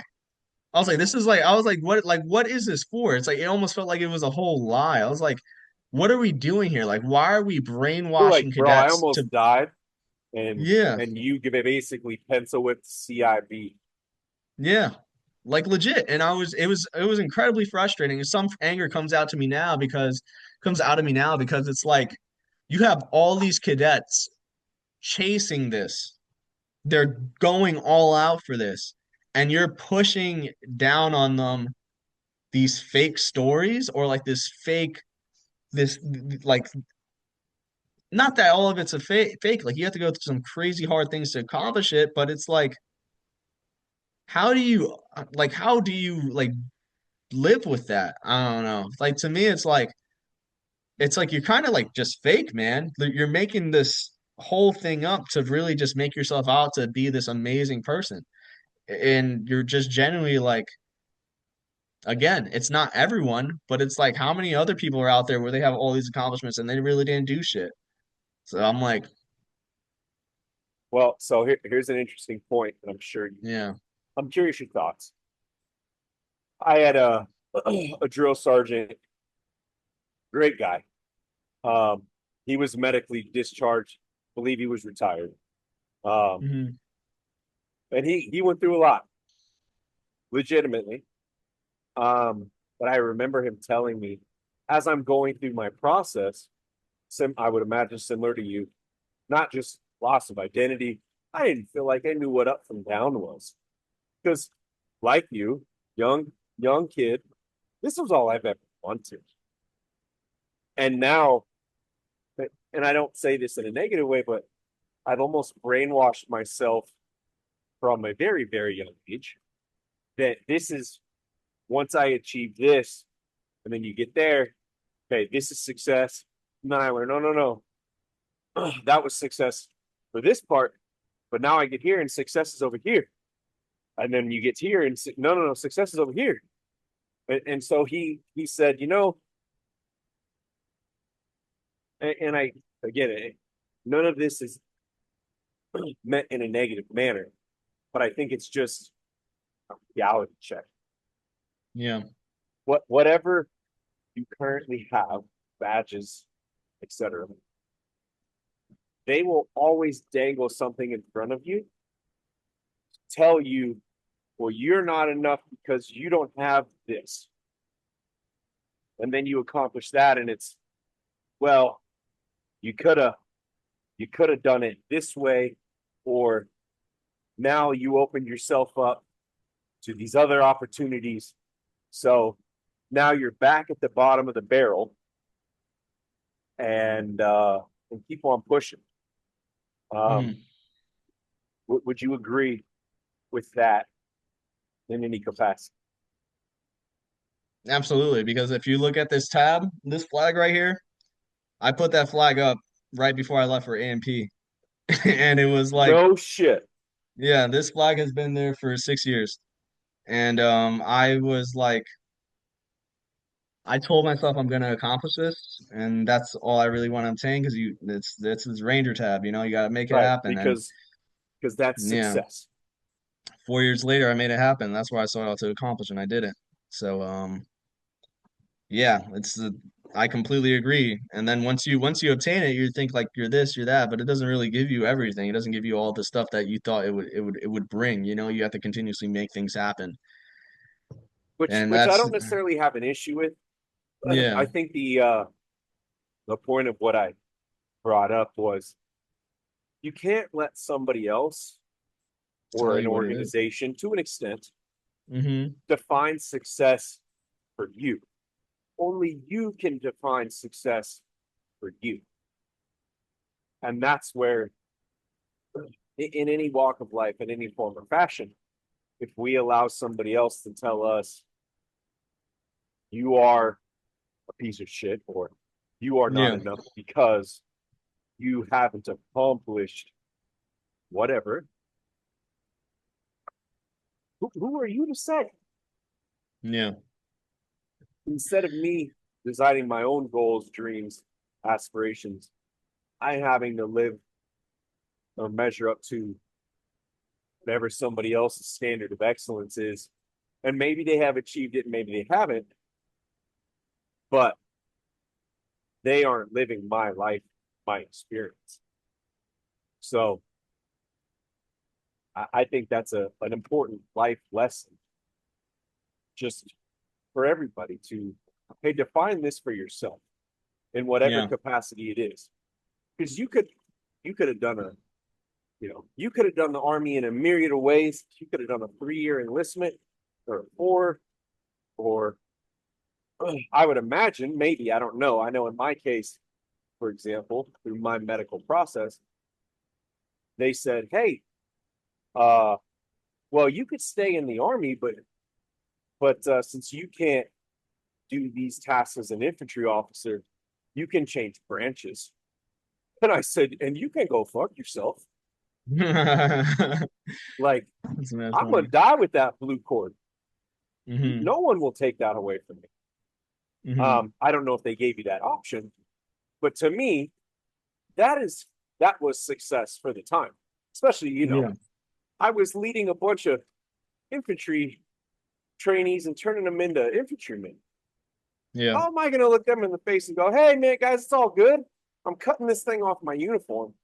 I'm gonna Mm-hmm. go pick something else. But you better sign up and you better do your best to earn this and join the brotherhood. I was like, Yeah. I can't live with myself if I do that. So I'm gonna be authentic. That is not an option for me.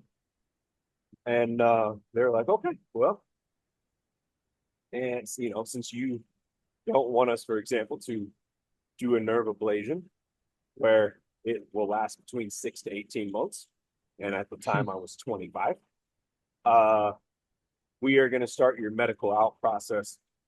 And I'm like, so nerves aren't meant to protect from further damage? Well, what are we doing here, Mm-hmm. doc? He was like, well, yeah, I mean, if you put it that way. And I said, man, you do not need me as a cog in the machine that bad Yeah. so that I can do more damage. And then when the nerves do come back, then I'm in even worse shape. No. Yeah. And he's like, yeah, I mean, I see your point. And I'm like, but it's the only point. It's Yeah. not my point and your point. You're just trying to maintain numbers and not thinking about the rest of my life. I'm They will kill you. 25. Right. They will literally kill you if you allow them to. I mean, everyone once you're in, you love the clowns around you. But the circus is a whole different thing. And if you allow the circus to do it to you, they'll do it to you. It's one of my favorite sergeant majors. I don't know why I'm blanking on his name right now, but when I was there and I was like actually like trying to help where I can, he would tell me, listen, man, this is one thing I've come to learn. He said, I've tried so hard for the army to love me, and I realized that I was in an organization that would be incapable of loving me back. And all I had to do was take care of the people around me. And that's all I try to do, man. That's like literally what I try to do. And going back your first semester, you're trying to be like a good person, trying to do this, trying to do that, trying to really have a impact in a positive way. But yeah, another thing is like you can't neglect what you're going through. And to like literally even after I graduated, I was neglecting every bit of me of what I was going through. It's like, And was that because you weren't ready to deal with it, or because the way the system is designed, if you were honest, you would be removed from the system? yeah, that fear of being removed. Everything I wanted to set out to accomplish, everything I wanted to achieve. It was like, and why? Like why did I want to do that? Like if I'm being, Caleb, I'm being so for real. If we're being serious at the scale of which like I'm now experiencing, I shouldn't have commissioned. If we talk about actually taking care of Correct. yourself, actually healing, I have a actually like, classmate that did yeah. go seek help, deployed twice with second Yeah. ID, I want to say out of Fort Lewis, Hmm. and literally was going through the CDQC prep to go to combat diver as a cadet, has shrapnel coming out of his leg. They remove it and he gets back in the pool to keep training. I mean, to Hmm. me, just the definition of what I thought, while he was definitely a few screws loose, um, I knew, man, this guy's been through it. To me, there is nobody greater. He would have been a fantastic platoon leader because he's already done it Yeah. and he understands what this is like from both sides. But he, I want to say, I mean, I don't remember the exact timeline, but I remember we were probably within 90 days of throwing our hats. And he went and talked to mental health. And the next thing you know, he's not graduating. He's not commissioning. In fact, they maintained him as a cadet for at least a full year, if I remember correctly. After that, maybe more. Instead of Didn't just even get a golden removing, handshake. I believe he did when everything was all said and done.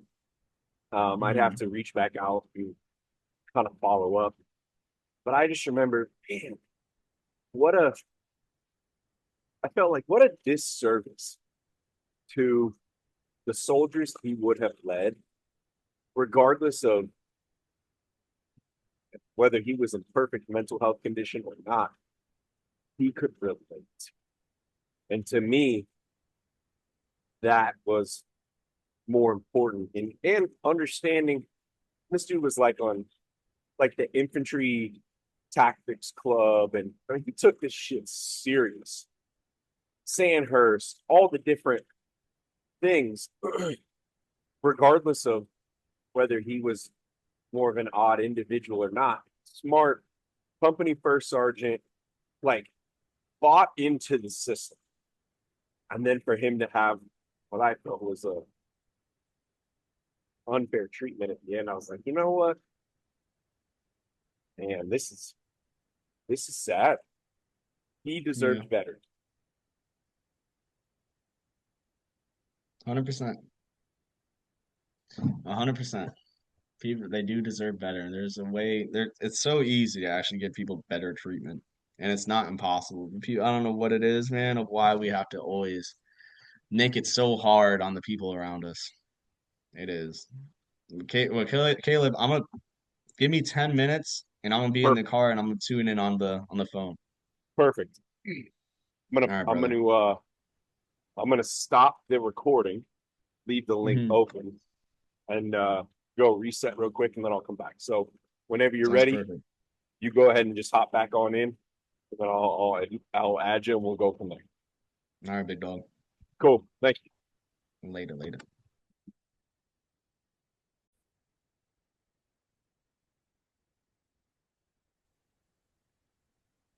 There we go. Try again. I lost you.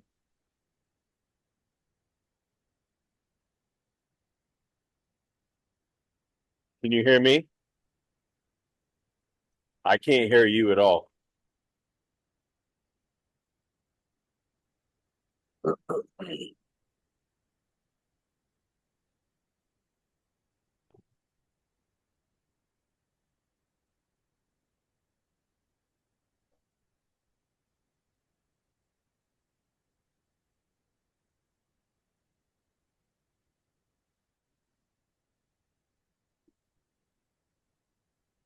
Let me know when you're good. There, much better. Yeah.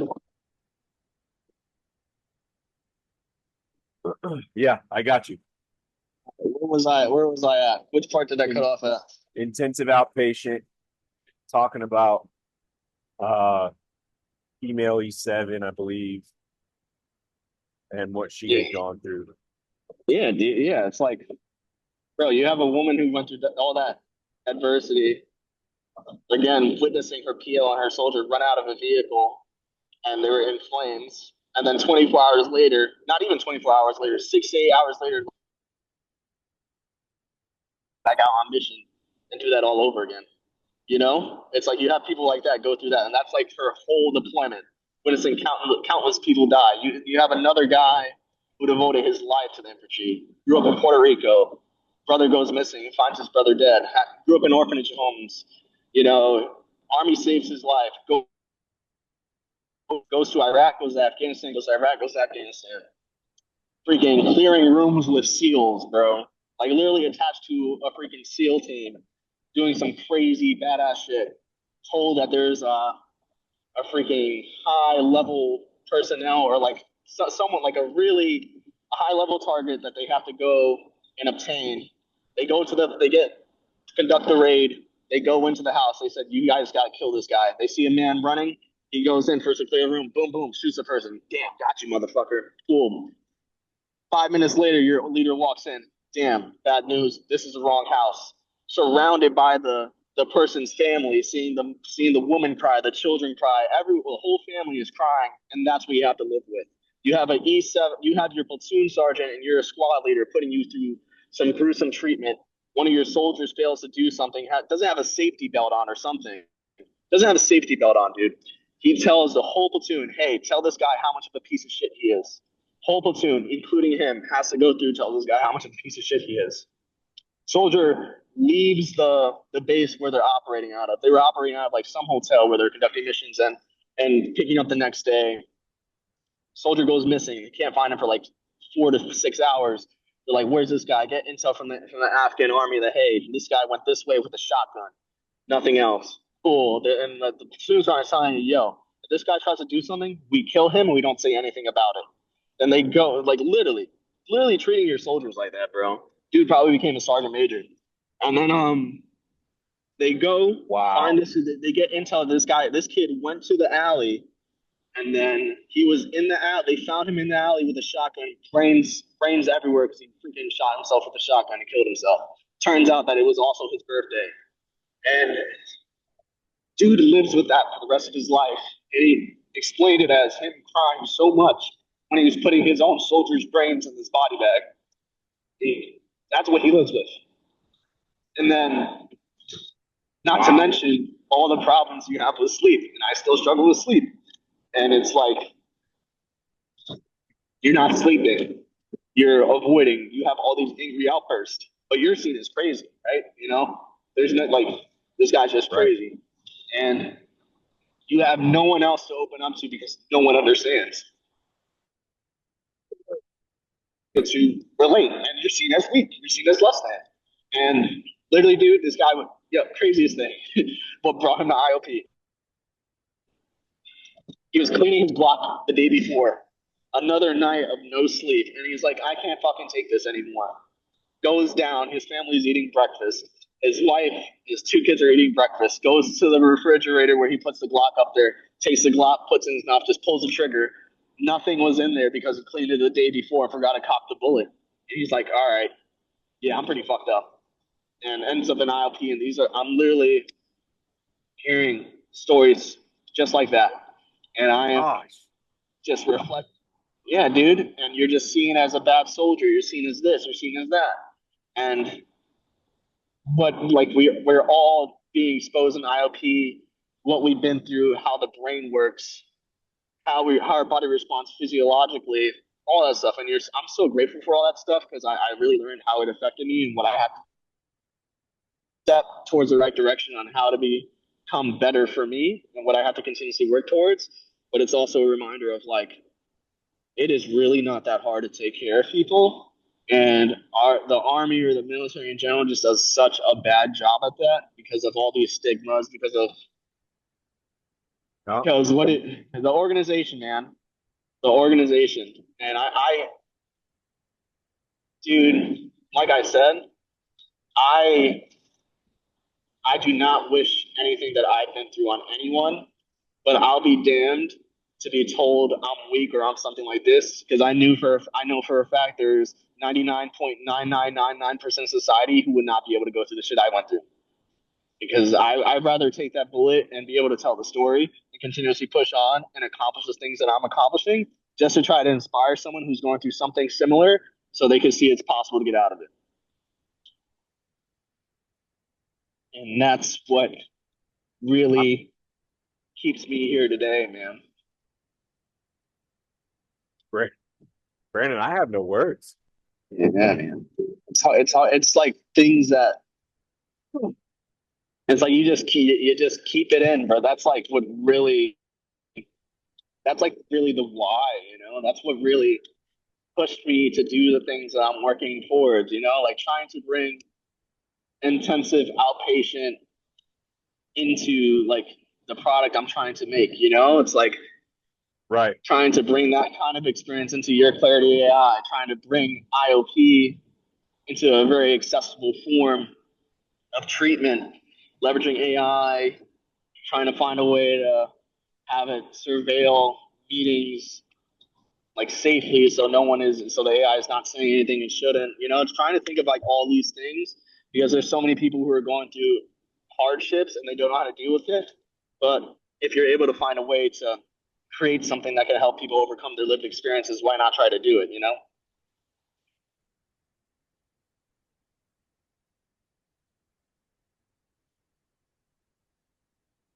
Man, I knew this was going to be a heavy interview. Fuck me. Yeah. Yeah, man. Don't really share much about it, but yeah, man. We just make it happen. Continuously try to make it happen. I don't do a good job. Another thing is like I just avoid and isolate so much, and I do a terrible job of like reaching out to friends or messaging people, following up on them. But it's like I put so much pressure on myself, and I really have to not really have to. I have to continuously work towards a way of just healing and overcoming that for the betterment of me. And then again, like you said, it's just once you're able to be a better version of yourself, you're able to help other people around you. You know, just working on that daily. I'm just honored that you trusted me enough to share that story. um,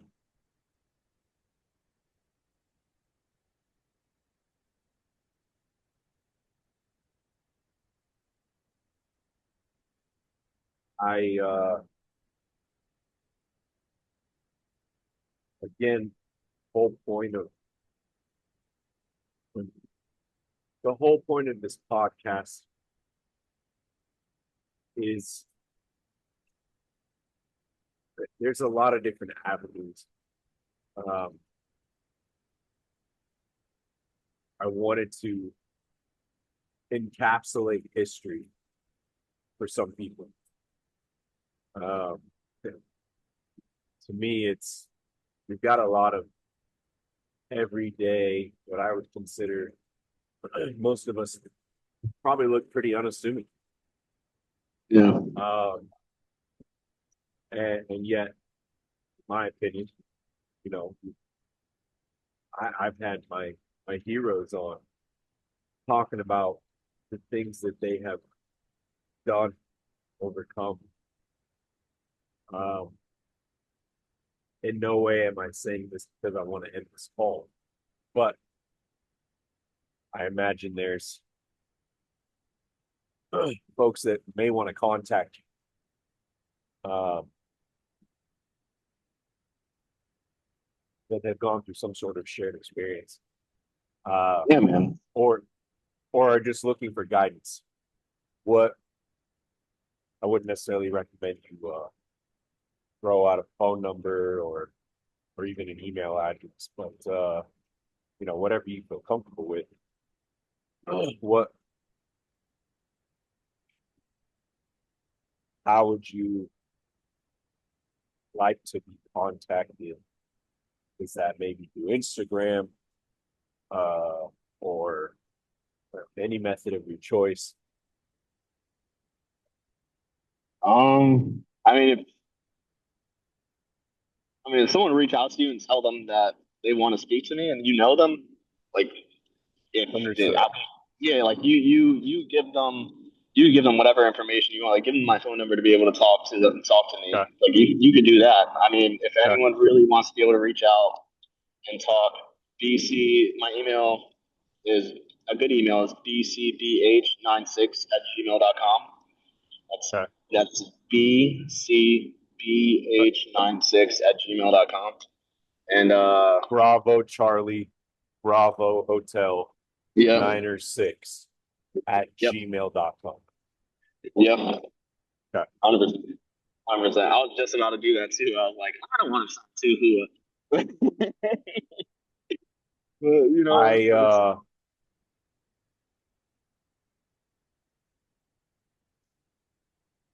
and that's this would be a time when Sean Ryan would say, "Hey, let's go take a break and shoot some guns." yeah, Um, man, I just want to give you a hug. Um, man, I love you, man. You've been a very real one. You helped me through a very dark time. You were there for me when it was all happening. I didn't share it with you in detail, but regardless, you were always there and you were always providing guidance. You were always there. Like you always took initiative to call. You always took initiative to send texts. You were man, helped me a lot. I felt one, as I told you, and I know you probably have a pretty small circle. Very Um, small, dude. People say a lot of things, but as I told you when you walked in my office, some what was it, 7 years ago, 8 years Mhm. ago, I tell somebody I'm going to take care of them, or as I really try. If I tell somebody I'm going to do something, I always try to the best of my ability to follow through. And if I can, I always try to explain to them why I can't. Uh, uh, it doesn't help that I've been up since 4:35 yesterday, so I'm running on You're going, dude. You're doing a fucking 26 phenomenal hours of job. at least being awake. But man, this I knew this interview was going to be heavy. But You're doing a phenomenal job, dude. You're freaking wow, crushing it. You're crushing it, brother. You're freaking crushing it. Like you really do inspire me with like your accountability and your consistency because that's something that again it's like I'm always trying like I have so much on my freaking plate and it's crazy, but I really want to be consistent in regards to taking care of myself because I owe that to myself, and that's something that I struggle with, you know what I'm saying? So, but what you're doing is like I, truly inspiring. I appreciate that. Um, Yeah. I talked with Chris Wiley, our Navy SEAL, who runs the Murph Museum, Murph Foundation Uh, in Long Island. Um, if you're interested in ever going out there, I mean, obviously that's pretty close to you. I can connect you. mhm. He's I interviewed him he was my last interview last night. Mhm. Great, great dude. I met him when uh, Androl sponsors them and us, and we did the MERV at the Chargers practice facility in LA. Uh, Mhm. and when I met that dude, I mean, he even had the team guy glasses on. He's in his 50s, jacked out of his mind, in a good way, not like he's using and abusing different things, but he's avid CrossFitter. Yeah. He's probably he's he's like Jocko. He throws the 4:30 photo of his watch rolling into the gym, Savage. first one there kind of thing. Um, Savage. Solid dude. Well, come to find out, so he was obviously enlisted guy, and he was in the teams in the I want to say late 80s, early 90s. Completely different environment.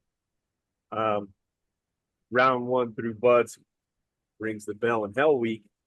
Wakes up the next morning, realizes I made a big mistake, and begs them to let him reinsert or roll to the next class.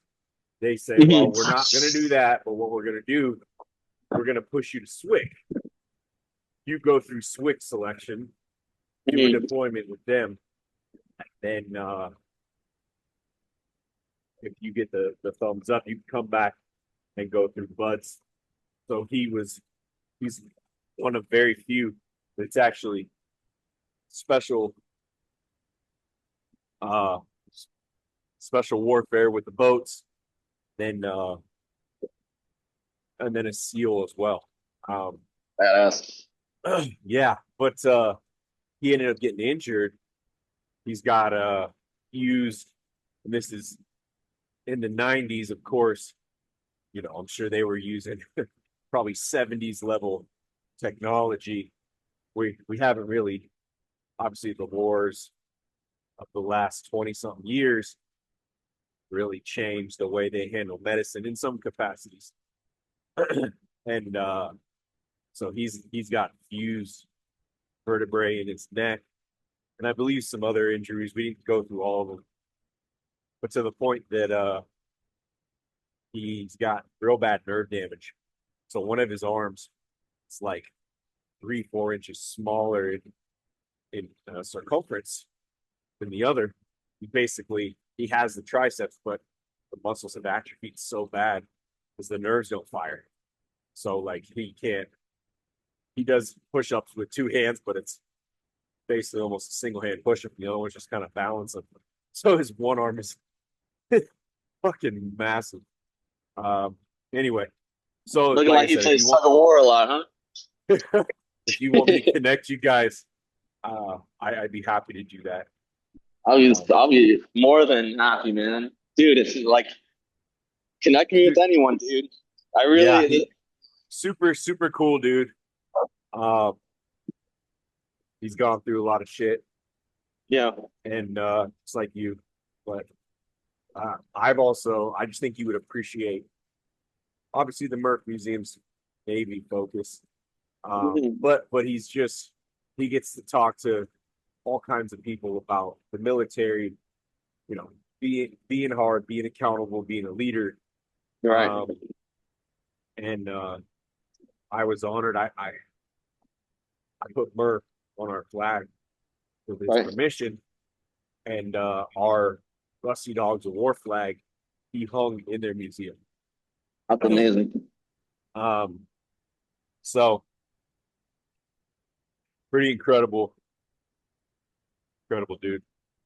Yeah, Um, that's awesome. Yeah, connect me with them, dude. And it's like, I don't say this out of like being selfish.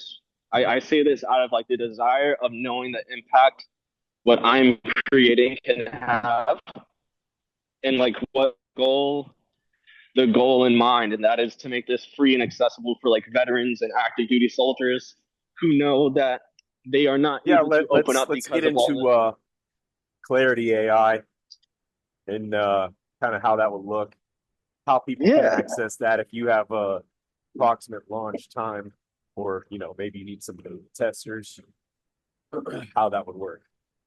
There's a lot of caution how I'm approaching it because, as you know, you can read the news and there's so many things that are happening with AI in Right. regards to claims that, hey, it's leading people to commit suicide, or how is AI actually going to be like a mental health help? Monitored, Yeah, controlled. how is it monitored, controlled? And like the idea that I have, or this is what I'm creating, it's actually a whole system that is created. And I spoke to my like product manager yesterday, and this guy is dude, him and the developer, they at first it was we thought we were just gonna have an MVP, dude. It became a whole system to where we're trying What do to you mean bring by a MVP? a minimal viable product, Okay. right? We Okay. thought this was gonna be something that was all right. We were able to like have it, and we're presenting it to people, and this is the minimal viable product. No, dude, the Okay. effort, the thought, and the effort has been put into it, and like the work is there. Like we literally have something where it's trying to bring that intensive outpatient experience to the users, to where you're signing up, you're filling out an intake form. Okay, how are you feeling? Who are you? Like, what do you want to be able to like? What's the goal you want to achieve? What are the time? When are you available? All right, what days of the week? You're going to be meeting twice a week at certain times. When are you Will there available? be a professional monitoring, a licensed professional monitoring this? See, this is the At hard least thing. initially. This is the hard thing. I don't. All this stuff is being created, but you have these are all the things you have to consider. Like a professional monitoring this, all that stuff is expensive, man. You know what I'm saying? Like Oh, that'll be. again, I'm just curious how do we, at least maybe initially, Mhm. validate what the AI is saying, doing, recommending? Yeah. So like you let me get there. Hold on, Sure. let me just yeah let me get there because I thought about this too. It's like you feel like again you pick in the days, the times you're able to meet. You fill out an intake like a questionnaire. You know, like the when you go to BH and they have you fill out these questions. You get like Oh 10 yes. questions. Yeah, you get like 10 Hey, questions. your risk score today is a lot higher than it was last time. Yes, 100%. Yes. They fill out stuff like that. Okay. They choose what it is that they're feeling or based off of the questions that they have. And then based off of that, they're going to get paired to whatever framework that is aligned to them. And they're going to be put Understood. into a group of four people that is going to be meeting at the same time that they're going to be available. And Ah, okay. yeah, Creating a little yeah. So group you therapy so community session. literally, so they're both able to hold each other accountable. They're all able to also monitor the AI to ensure nothing comes out of line or goes out of line, right? But then it's Interesting. also another thing that we're trying to do with the AI is trying to detect and encourage, which ChatGPT has been really good because we're integrating OpenAI GPT 5.2 into it. You know, where it's able to detect, hey, that you're steering off of this course. We're noticing that this is the language you're using. We encourage you and recommend that you reach out to 988. Here's the resources you have available. Please let us know if you need anything else. Like this is what we can provide you. Please, again, they are human. We are not. Let us help. Let us help us help you. Like that's the idea of it, Huh. right? And then along with those sessions, you have the option to turn on your video camera. You have the option to see other people. You know, be able to send messages in a chat, so on and so forth. But on top of the lessons, you also have like a stat tracker where you're able to fill out how are you feeling. This is how you felt this day. You have Okay. you have an option to choose journal entries. All right, this is the journal prompt you're able to work on. This is the homework you've been assigned. This is where you're going to be filling it out. Not homework, but like self reflection to help you overcome the lived experiences you have. Okay, you also have an option for community threads, kind of like Reddit, right? But it's our Okay. own thing to where you have the ability to join certain communities, post about how you're feeling, reflecting on what the product or what everything the frameworks have been delivering to you, how it's making you feel, and how much growth or what you're currently experiencing, you know? And then you're having other people encourage you and, just kind of holding you accountable and also encouraging you to become the best version of yourself. And dude, there's so much more to it. You have like the old whole admin panel side of it of how to track certain things. But the goal would be to be able to get more amazing minds on this who are able to implement some machine learning to detect different language or use of language to really spike up the alert to be able to have like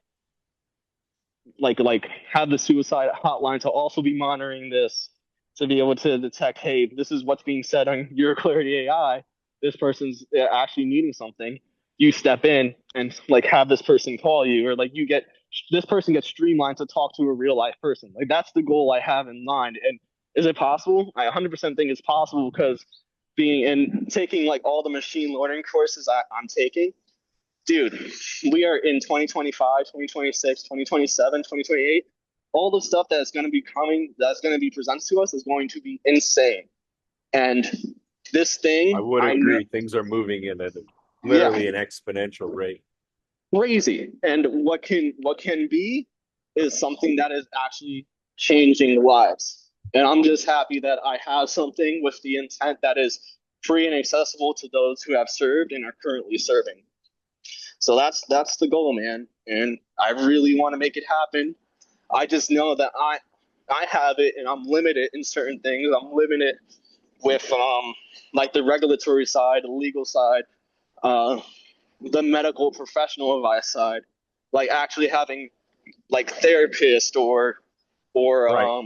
psychiatrists create the frameworks, like Right. diving deeper into this to really help people and have a positive impact on the lives of not just the veterans, but also people throughout the world. Well, I'm gonna finish with this because it looks like you're almost to mom and dad's. Oh, I'm here. I'm just walking around to chat with you. I could Okay. chat as long as you need me to. Well, I would encourage you as you obviously you're going through a lot, you're dealing with a lot, but Hmm. you're also very motivated and inspiring to me, to others. I want to let you know that one of the reasons why I called this podcast I'm 1% possible has nothing to do with the negative connotation or the potential negative connotation of the 1% elite. Um, a lot of people want to be elite or professional or at the highest levels. And that was part of it. The biggest part was this, and it's really simple. 1% of a 24-hour period is 14 hours and 24, excuse me, I'm getting tired. 14 minutes and 24 seconds. If you can't control 14 minutes and 24 seconds of your day, what are we doing? You really need to reevaluate your priorities. Hmm. So, as you continue to talk within yourself, look within yourself, consistency, etc. All it takes to grow consistency, control that 14 and a half minute portion, whatever it is, stack that 365, and your exponential growth curve at the end of the year is 32%. 1% to 32%. Yeah. You keep doing that year after year after year, man, literally sky's the limit. And it Literally. seems like such a simple concept, but it's reality. And Yeah. obviously, I'm taking that to the extreme. Got 2 hours and just over 45 minutes left. Hmm. I'm controlling a lot more than 1% in this specific instance. But Yeah. I got here when I first started at literally 1%. And then that increased a little bit. And then that increased a little bit more. And then I got the bug, and it was hours and hours, and I finally felt my effort. I had a direct reflection in the Mm. outcome of effort put in, which is why I've spent so much time in this environment. Yeah. Because I was looking in a healthy way, if you will, for control when Mhm. everything else felt out of control. Yeah. So I would leave you and I would leave the audience that. Um, Having that I'm at a control, baby. I'm at a minimum for your reference, 368 miles. There's a little bit of internal math they have to do more based off of the power output, different calculations we did before this. So I might be at more. I don't believe I'm at any less. But I'm gonna just keep plugging along here. And unless you have anything else you'd like to discuss, and I'm honored. You I'm really honored you have. I'm honored too. my wife would tell you, uh, not a lot leaves me speechless. Um,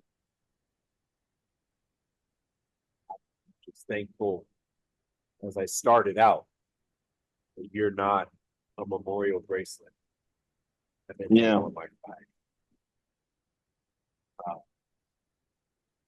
And I would hope you are thankful. Every day, one day at a time, man.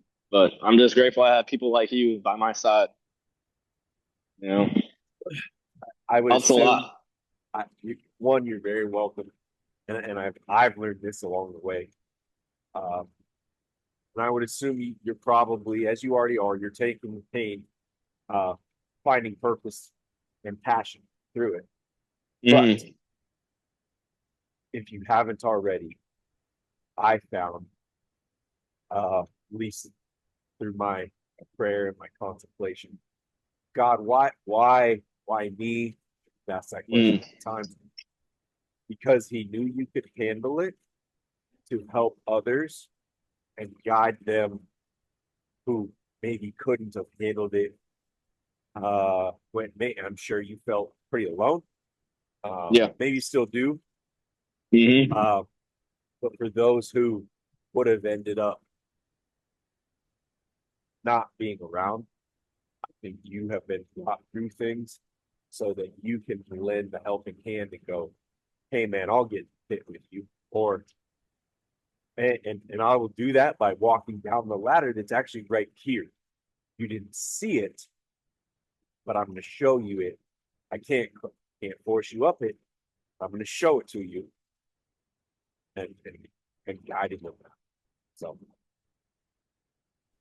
Absolutely, brother. I appreciate that one too. That was beautiful. You gotta love you, thank God man. daily. Love you too, man. You gotta thank God daily for all we have. I appreciate you. And we don't talk between now and Christmas. Merry Christmas. Merry Tell the Christmas. family I said hello. Of And course, brother. I look forward to maybe another lunch here on the strip. You end up coming through Las Vegas again. I'm down to clown, brother. I'm down to clown. All right, my man. Take care of yourself. And All right, brother. I'll be here for another 242. You got it, man. You're doing a fucking kick-ass job. Stay in the fight. I love you, brother. Love you too. Take care of yourself.